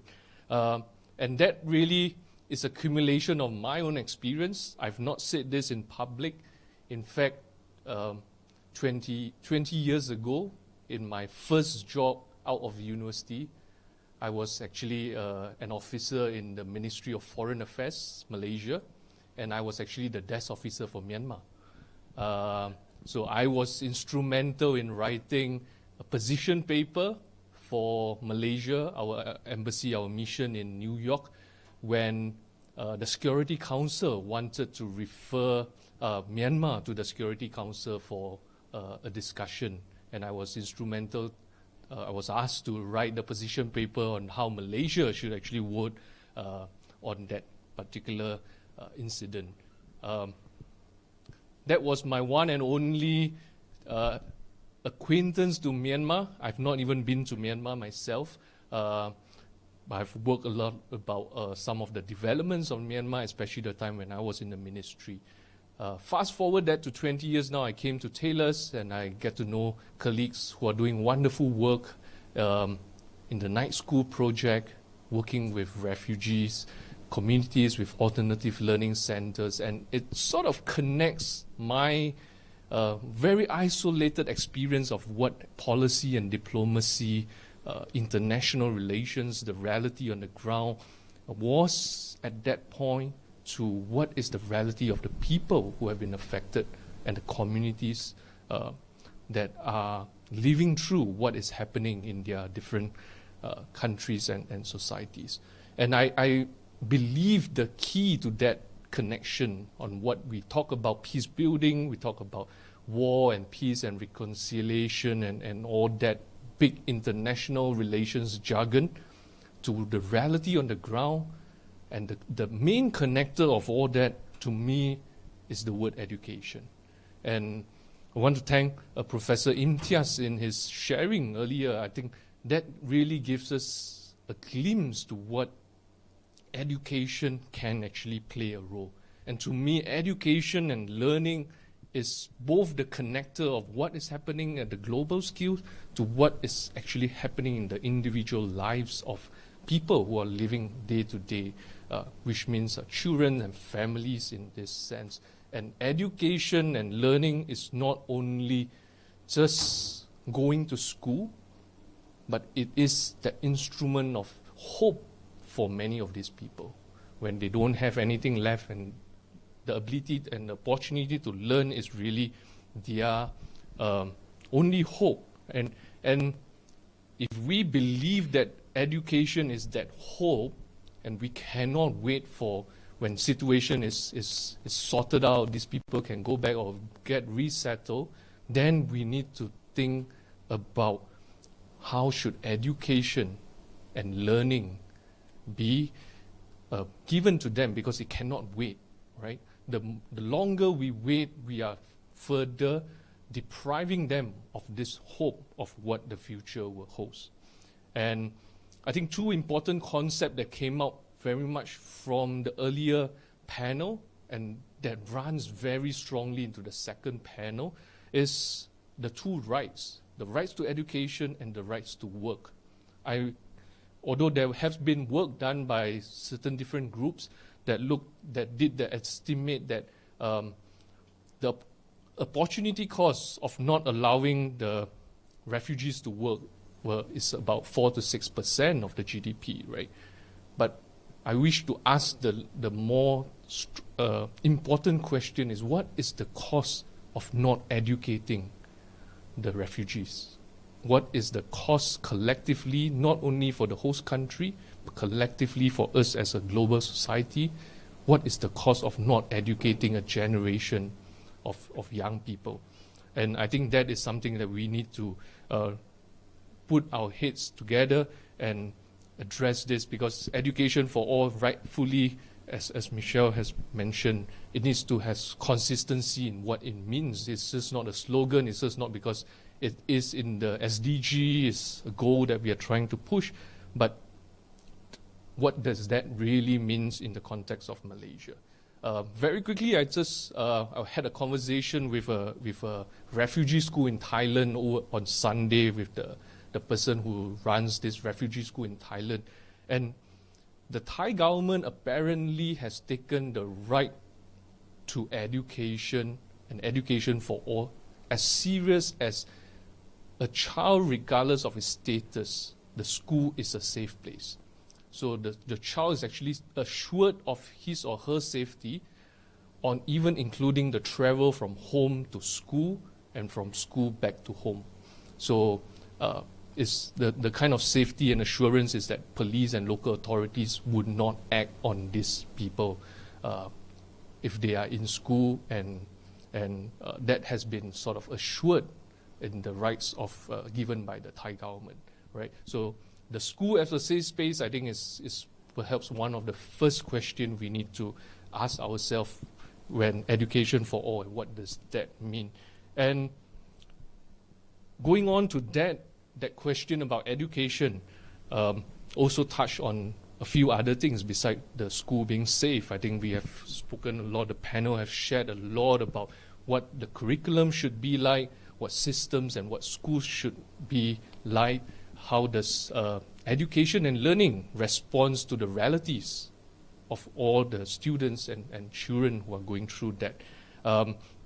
Questions around teachers' quality, around, I mean, this is a situation where teachers in these schools, many of them are untrained, not trained, not prepared, or was put into a position of that they just have to do the job. But how do we then also ensure that education and learning was actually taken place? And to me, the nice end to the summary and the connection of this is two points that I would just want to highlight. One is the connection between the rights to education and the rights to work is none other than how do we adequately provide a form of recognition or credentialism in that sense. And we need to think out of the box. We can't take what is there that is already available, because this is entirely different systems. But nonetheless, this is a very important connector to the two rights. The rights to education, and how does that connect to enable the rights to work can be meaningfully manifested in this sense. And I would just also want to highlight the 5 points that Dr. Kashwil has shared with us in his keynote earlier, right? Especially working with communities from the refugees. I think 5 points of education that needs to be retaught. The first one of it is the portable credentialism, and that is precisely the point that I was mentioning, that important connector between education and work. How do we utilize blended and remote learning to support education and learning, given the different circumstances? The question of language, I think, was mentioned. English is important, but the fact that mother tongue is equally important for the identity and the preservation of their community. And also, if in the case of Malaysia, if you're thinking about integration, to what extent being able to communicate and being part of the local society is another big consideration. Psychosocial integration, as well as a clear pathway of what happens after a child have gone to school. I think I really like the point that, as Lena mentioned, if the school is safe, the best benchmark is that would I send my child to a school of a particular school in this case, right? I think that's a question. That is a very question. I think that's the best test to all of us in education, thinking about education, is that we should not be thinking of this is for somebody else's. I think that the real question, if we ask ourselves sincerely, if this is the school that I'm going to put my child into, is this what I would be happy about? And if that's a yes, and then I think that is what education in its most meaningful way would have been expressed in that manner. And I think we should not end this as a sombering note. It's a challenge for us, but there's also a lot that while peace building, while reconciliation is happening at the global and regional level, I think at the same time a lot more stakeholders needs to come forward and to play its part, because education can't wait. We can't wait for when things are fully settled, these people go back. And I like Prof. Intia's point, was that eventually if they go back and have this their own country, where are they going to get the educateds? Where are they going to get the teachers to be teaching the next generation, right? This cannot be developed in vacuum, and it needs to start from this very moment as well. As preparing for the future, as the hope for whatever happens to them, is education should be the key of their hope and the future. Thank you.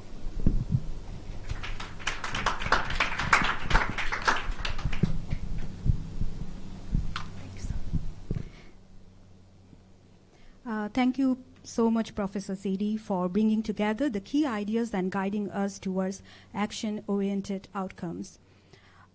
We have now come to the closing segment of today's workshop. On behalf of the organizers, I would like to extend our sincere appreciation to all our speakers, panelists, moderators, and participants for your valuable contributions and engagement throughout the day. At this moment, we will proceed with our group photo session. Now, we would like to invite all our respected guests to please come forward for a group photo. After that, we will go for lunch. Just a